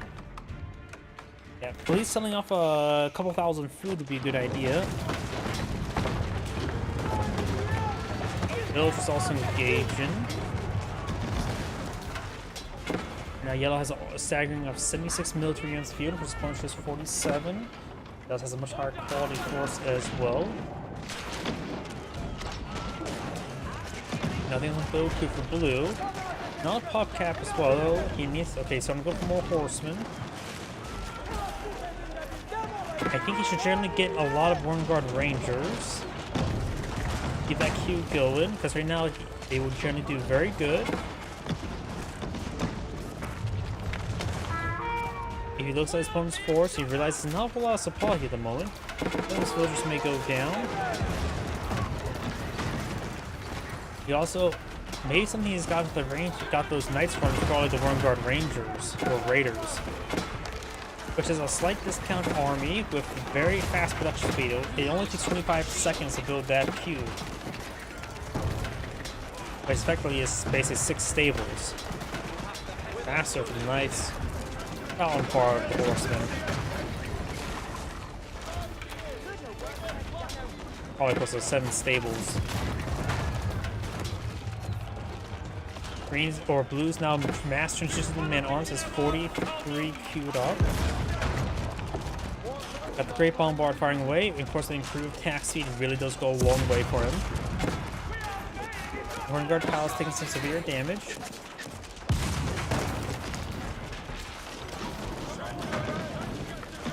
Blue's Spring Gull is getting some good damage there. Takes a couple siege weapons.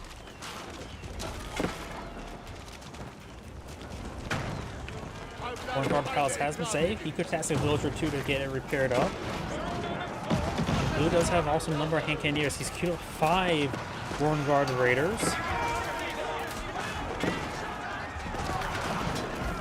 Horseman, nice push forward. And Cannoneers do take a bit of damage to these Mangonels. And it looks like Yellow's actually out of wood, of all things. Horseman comes for a nice little flank, takes out some of those siege weapons. This crossbow and course just being very effective.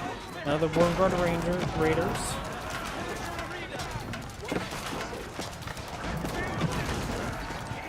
Another wave of Spearmen push way forward. Yellow push out transition to Janissaries, I would say.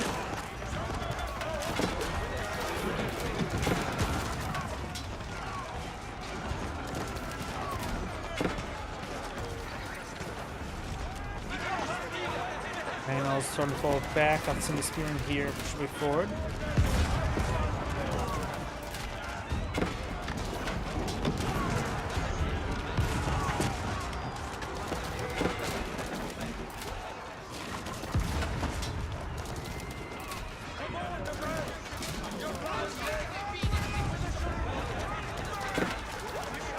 Another round of Wormguard Raiders. More Spearmen, more Spy, push way forward.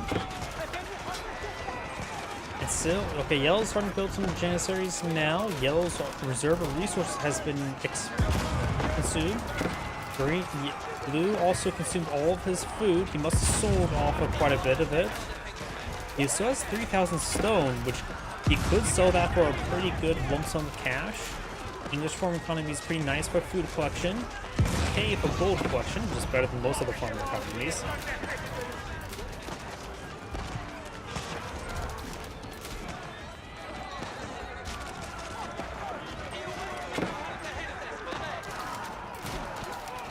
Horseman does find the Great Bombard, but looks like he will potentially save it. Yes, he will. The Great Bombard is straightforward. It can be repaired up by some villagers, not by Janissaries.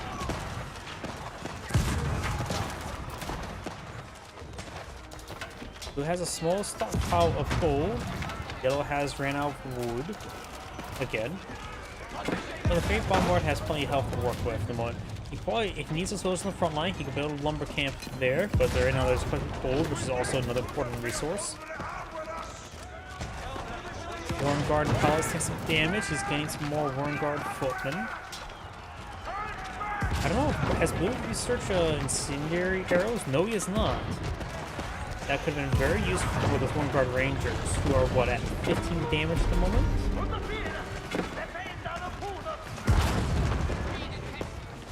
Oh, the Wormguard Palace now down, so no advanced units.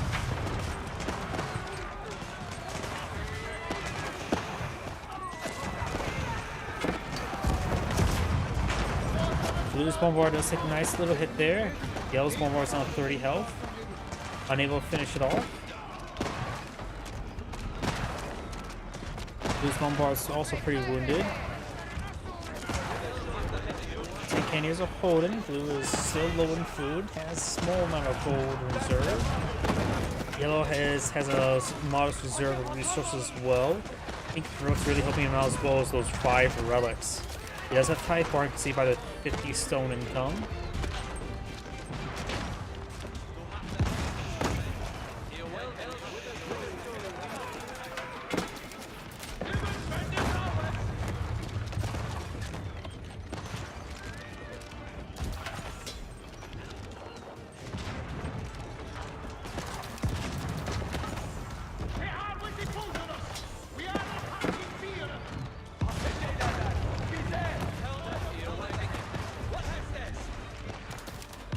Blue's migrating down south. Blue's going to lose quite a bit of infrastructure here. He has 2,000 food coin at the moment. He's going to go for a large amount of mana arms and knights. Since he's out of wood, might as well go for non-wood based units. There's plenty of wood there. Villagers migrating down south, pluck it up. Yellow's pushing forward, but he will get report by the White Tower, and he does have his primary town center there, the capital.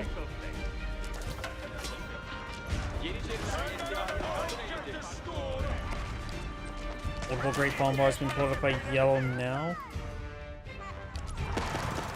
What was his last Vizier has been researched into? He went Advanced Academies, so they're either building Lances or Janissaries. I think they're producing Janissaries. Because I don't see any lances in the build queue. The 5 Janissaries on the build queue is probably from the academies. Right now he doesn't have a whole lot of units on the production queue.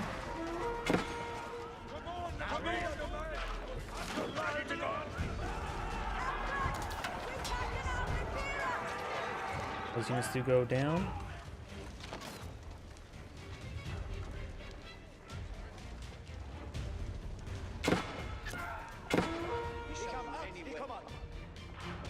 Over here, I hear stuff going on down.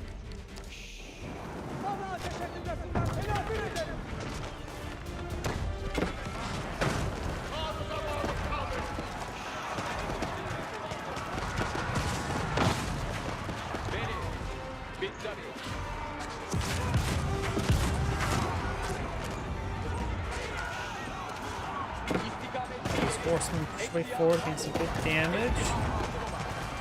Janissaries firing away. The nice little choke point. Good damage. Janissaries in good position. But we do have Vulcan down here. So they're starting to move around, but of course coming single fire. Crossbowmen are still mixed on in. Blues Bombard does get a good strike there.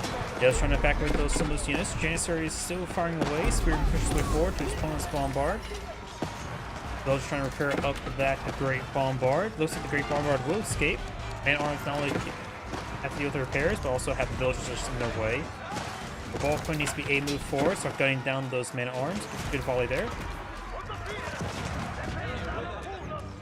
We got these spearmen moving around, crossbowmen as well.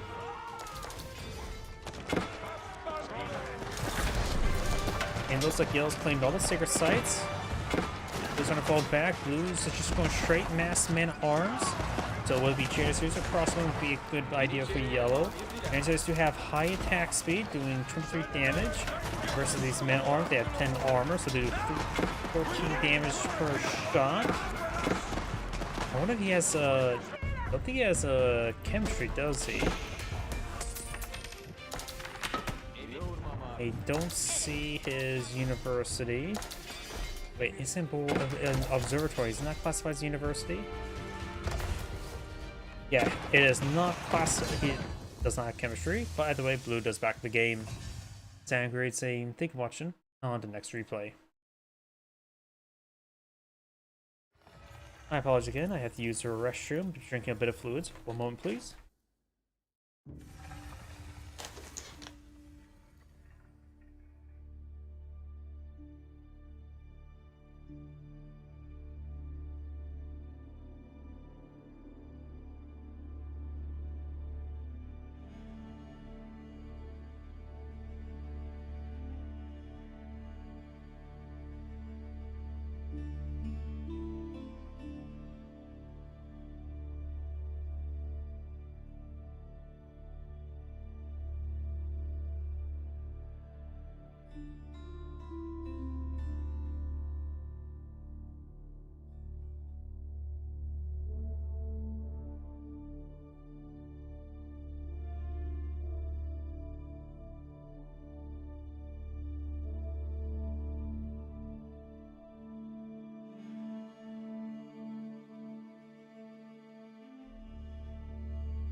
My apologies, I'm back.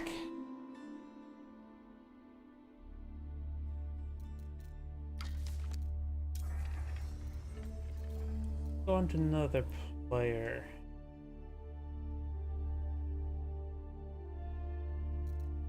This person has open replays, not familiar with this person.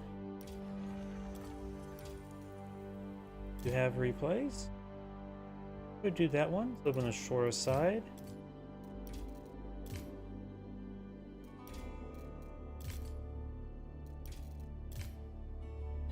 We can do this one here.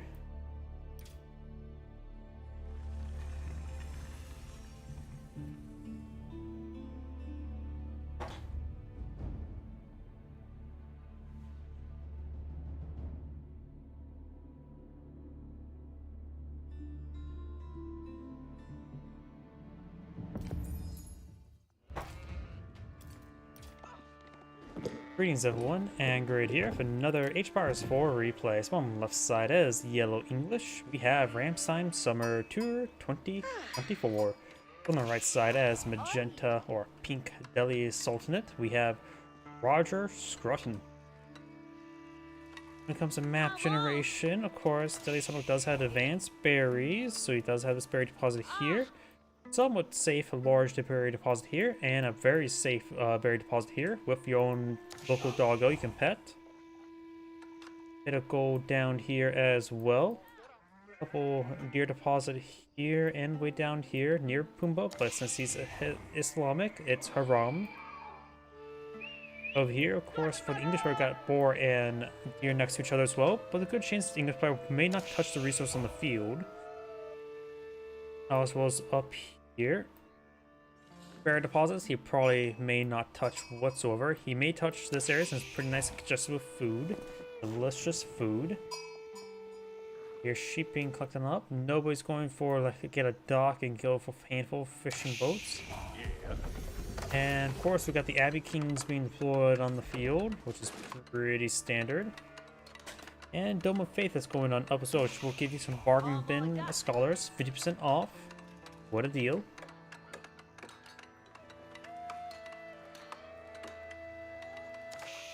Hey, sir. Asti rende. Yes, sir. Yeah, yeah. Pink does find a good number of sheep, very nice. Oh, it doesn't have a... Okay, there's a sheep. But it feels like Pink found a little bit more. Though granted, he's also collecting up berries while Yellow's collecting up sheep.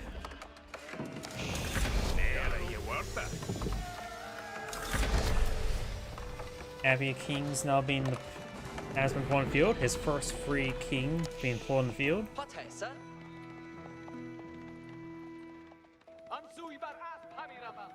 For where the dende ut? And looks like the English player's also playing some horsemen. He's dying being a bit aggressive.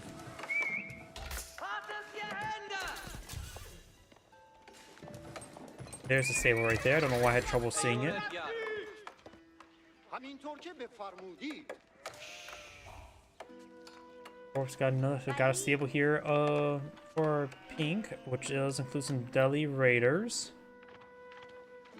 Or Ghazi Raiders, not Delhi Raiders. They are a bit more expensive, but they hit harder but slower. They are a little bit more healthy. But 135 health, was it? As opposed to 120, 25, 20. Yeah. 25. The King's engaging the Ghazi Raider. The Ghazi Raider does have +4 damage versus heavy, which the King is heavy. Yes, I'm calling him fat. Fat shaming him.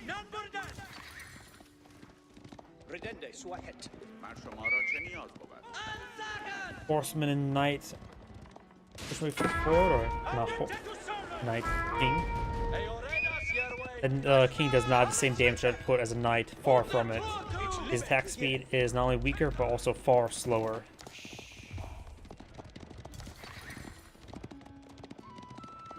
Ghazi Raiders moving around. Of course, the King does provide some health benefits for these nearby horsemen, as well as himself.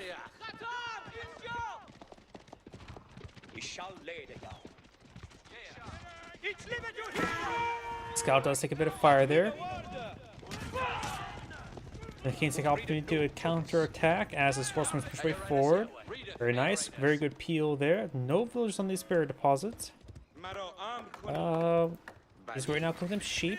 Very safe and delicious sheep. Horseman charges way forward. Does not get any hits there.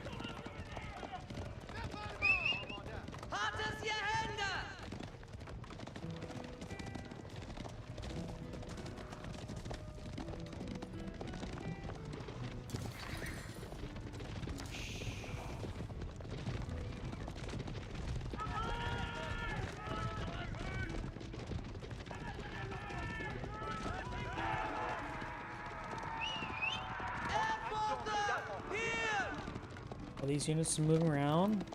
Pink does have a handful of spearmen now, just 2. His hardened spearmen just completed as well. Guys ready to push way forward. I hit that Scholar. Does get some damage on the Scholar. Scholar does go down, but remember as well, those are bargain bin Scholars. Destroy values is 130, but it's actually just 65.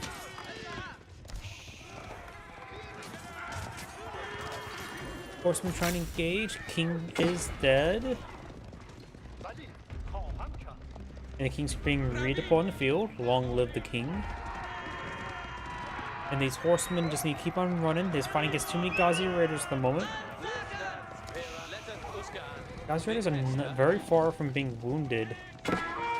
Wolf does get some bites there. Does get another horseman.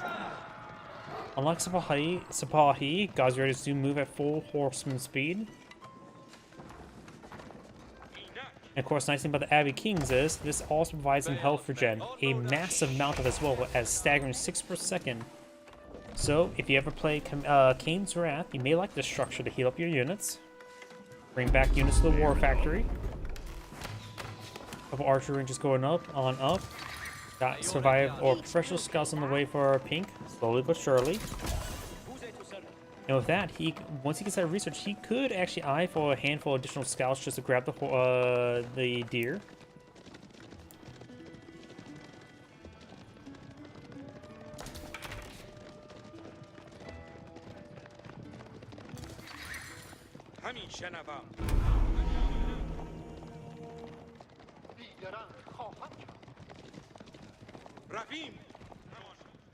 Stay faster, do.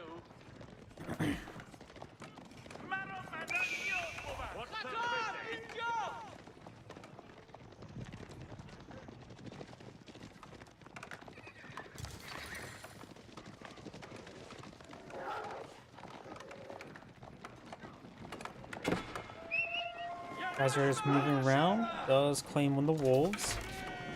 Villagers may go down. Some of the villagers do get trapped. Looks like 3 villagers do go down there, very nice.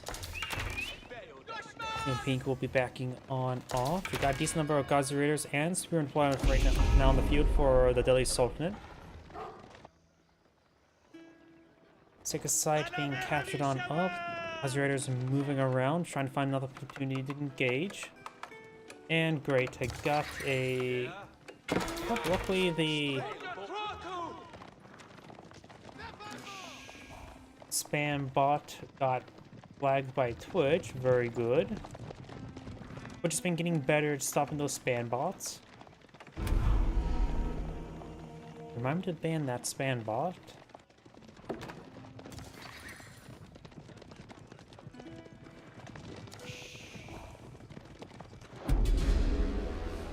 Also excited to catch up by Pink. One is encapsulated by walls. This other one is being encapsulated.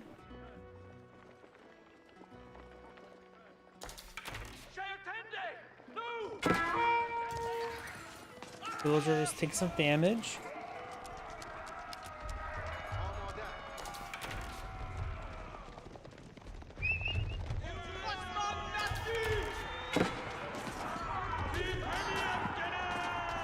Horseman taking a bit of damage. King does move faster than Knights and Scouts, but does still move slower than Horsemen. So the King could be separated from formation, let the Horseman run away, because right now he's just getting chipped on down.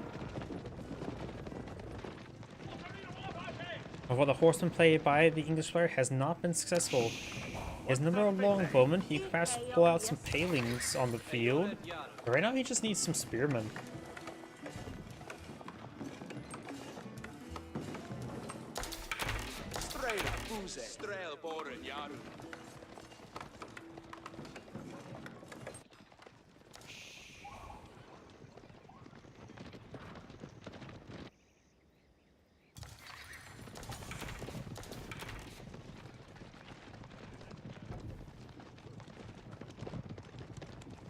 Compound defender now being built.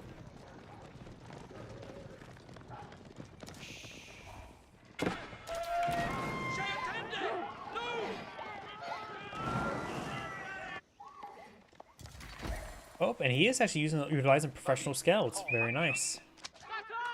Now prologue his need for going out what's called farms. He is collecting still a decent amount of berries, so he has a decent amount of berries still collected up. It's just give him a greater stockpile of food sources. English player does have a good number of farms in the field, as well as a good number of idle villagers. I'm not sure how long they've been idle.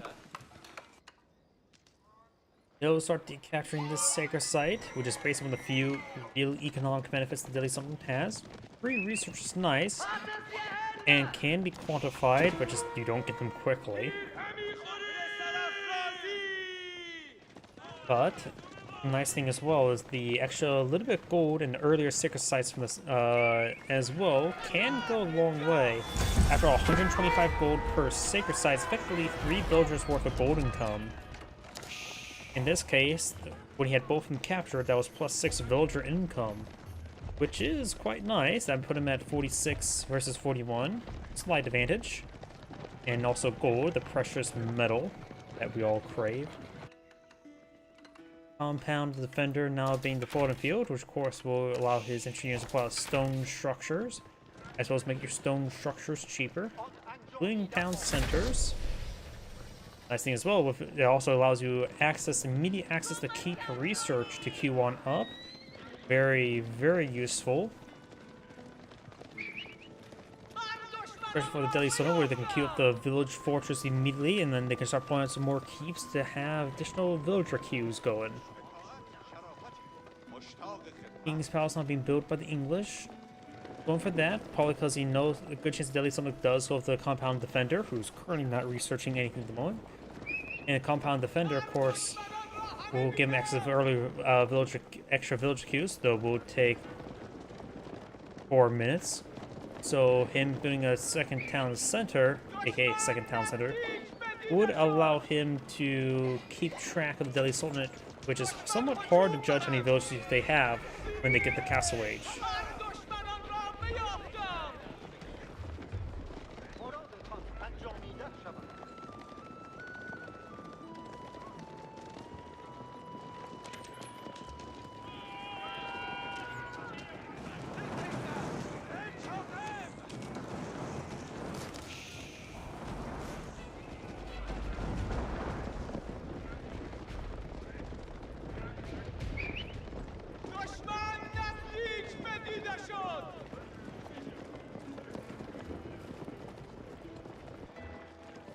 Got these units moving around. English is now aged on up.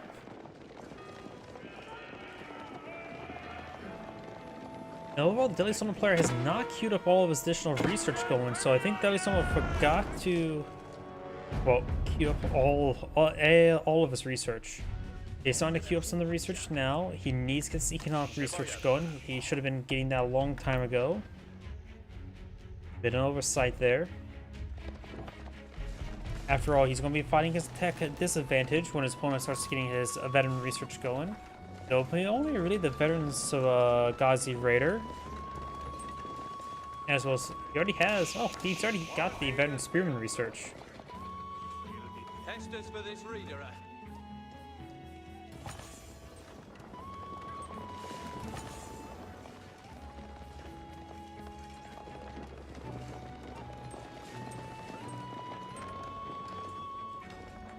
Veteran longbow on the way with the English player. He's not going for veteran horseman just yet. Probably needs more gold, as well as food.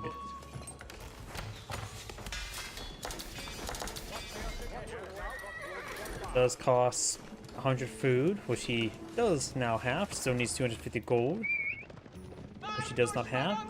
He's doing a good job of claiming all these deer. He only has 7 scouts on the field. Don't know how effective he's been cleaning up deer. And yep, I can see a pile of carcasses there. There's only 2 villagers there in reference on that pile of green. It's hard for me to tell how much deer is there. A delicious amount is my appraisal of how much deer is there. Villagers being pursued. Looks like they're collecting up deer up there. I think. No, they're just tasked on the deer deposit. They didn't have meat in their hands. They're just when you get tasked onto a job, it just immediately applies the animation for it, not necessarily how if they actually are carrying anything. I always forget that part. Horseman trying to forward, get some damage onto those horsemen.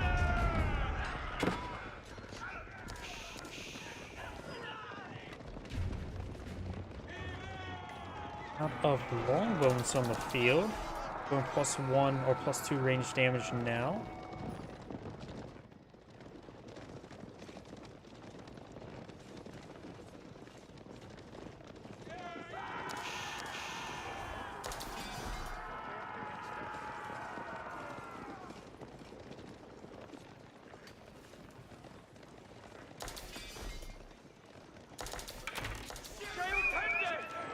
Bit of damage there.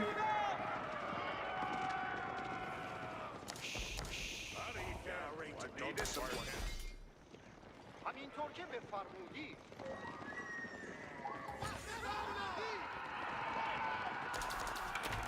We're trying to pursue these units.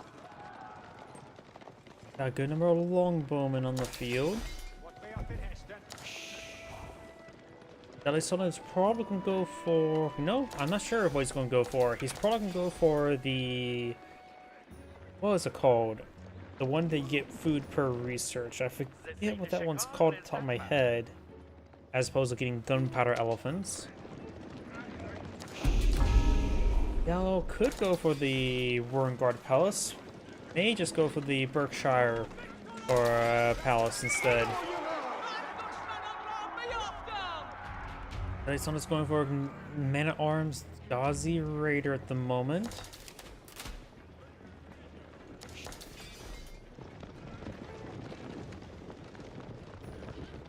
Got now armored clad being researched by the English player, which makes sense. Armored clad is what makes English Man-at-Arms really good. The fast production speed is also quite nice.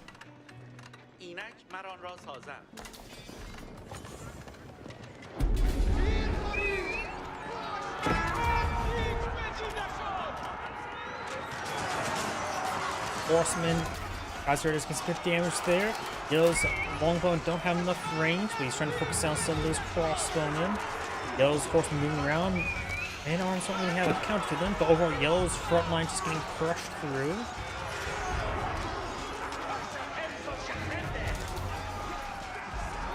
Horsemen creeping around to get some of those archers. I heard a relic picked on up. King is dead. Now overall looks like Pink just found a great engagement there, able to reach immediately the longbowman. Yellow's front line was simply not strong enough, and he didn't really have any real counter. He had a longbowman, which his opponent had a decent amount of Ghazi Raiders, as well as a decent amount of Man-at-Arms and Lancers on the field, which call, of course, heavy. Longbowmen are nice and all, but they're not a hard counter for those units, or even a soft counter, really. So he lacked a large amount of anti-armored bar and anti-cavalry parts. He needed more spearmen.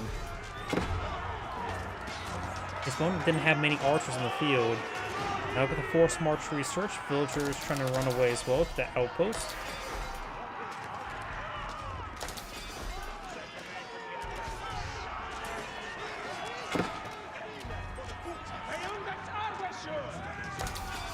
Even though Pink's Man-at-Arms are nothing too fancy, special with his current build, they were pretty useful in that previous engagements because they had no proper counter. The Lady Sultan's Man-at-Arms can actually get really nice, some of the best in the game if built properly. They, of course, can get increased attack speed from the Tower of Victory, and of course can get +3 damage from the House of Learning, which effectively I think makes their Man-at-Arms better than English Man-at-Arms on open field without nearby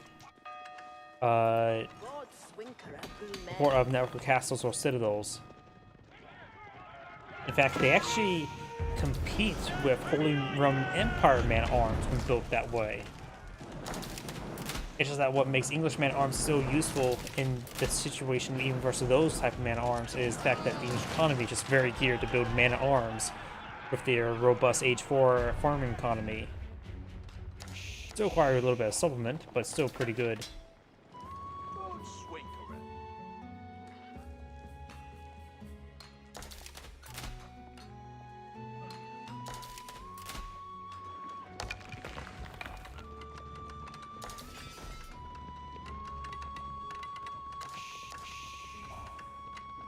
We got mass keeps around here, which also means mass villager production. Ink is behind, but does have both sacred sites. Big site victory in 7 minutes. Each player has 50 military units versus 72. He's fighting against. Oh, look at the army value quality. A ×3 difference. Holy crap. Lancers are very high quality. He also has more man at arms as opponent, which are technically lesser quality, but still. There's a couple siege weapons. Of course, 11 scholars tend to inflate it, especially when they should be 50% off when it doesn't calculate for that. So this is grossly inflating the value by probably close to 2,000. But still, if you just remove 2,000, he still has more than double, or actually now a little less than double. Magnao does not hit the villagers there.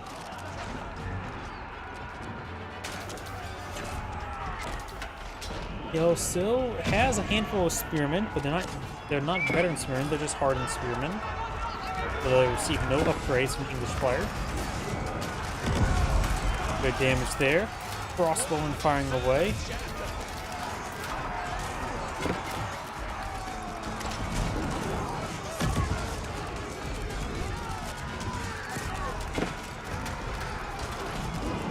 Maganel does take a bit of damage, does go down there, focused down by the keep itself. Yellow has held, but there's still the victory condition protected by 2 keeps here. One does have a spring golem placement, both of them have spring golem placements. بنایی خوب ساخته. Trebuchet is now being pulled out by the English.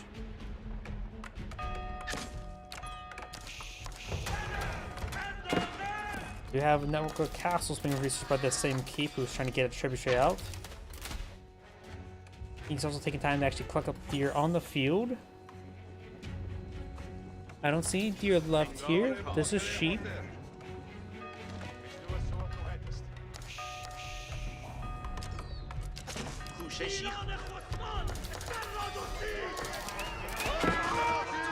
Villagers getting ripped apart there.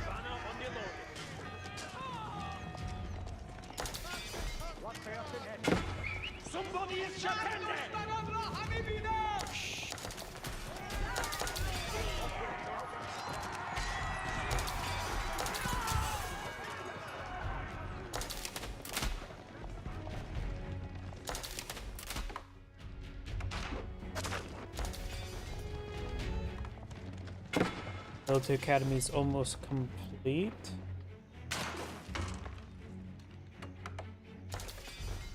Inkas, of course, have a good number of village productions, so he can get his village replaced. He has plenty of food for them as well.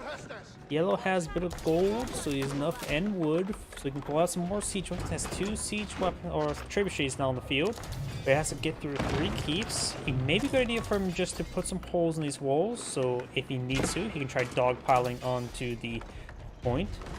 Which a battering, in fact, pulling a battering ram could be very useful. Just break down the wall and sit on the point.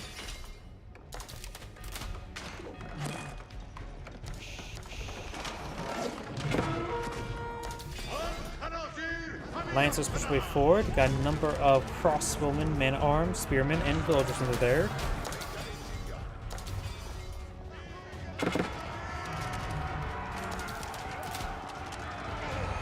Lancers taking a bit of damage. We got the keep one has gone down, so 2 more remaining. We got triple trebuchets. Ink has 2 trebuchets here, as well as a pair of mangonels and a pair of spring golds. They're also trying to charge way forward, throw some torches, but they're getting ripped apart.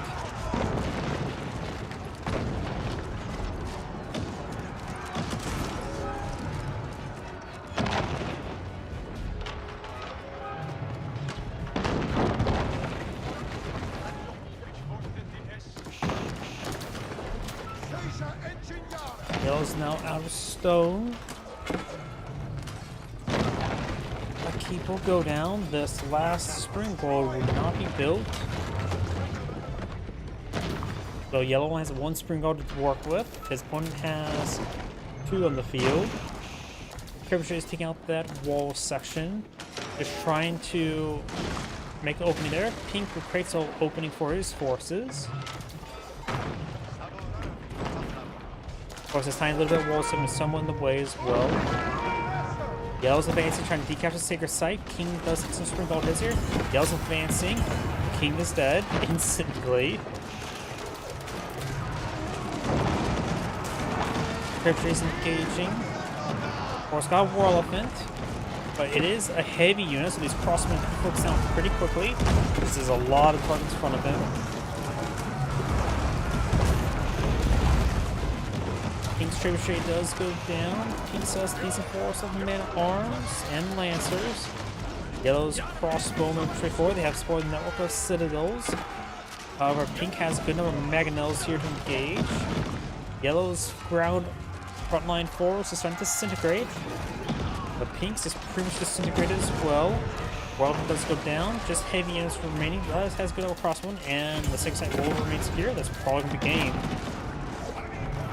Now trying to get some more mana ore in the field. He's out of gold. He's out of stone. He's also pretty much out of food. And he's almost out of time. 1 minute, 10 seconds remaining. Oh, and he's out of crossbowmen. Mangonels stone those villagers to death.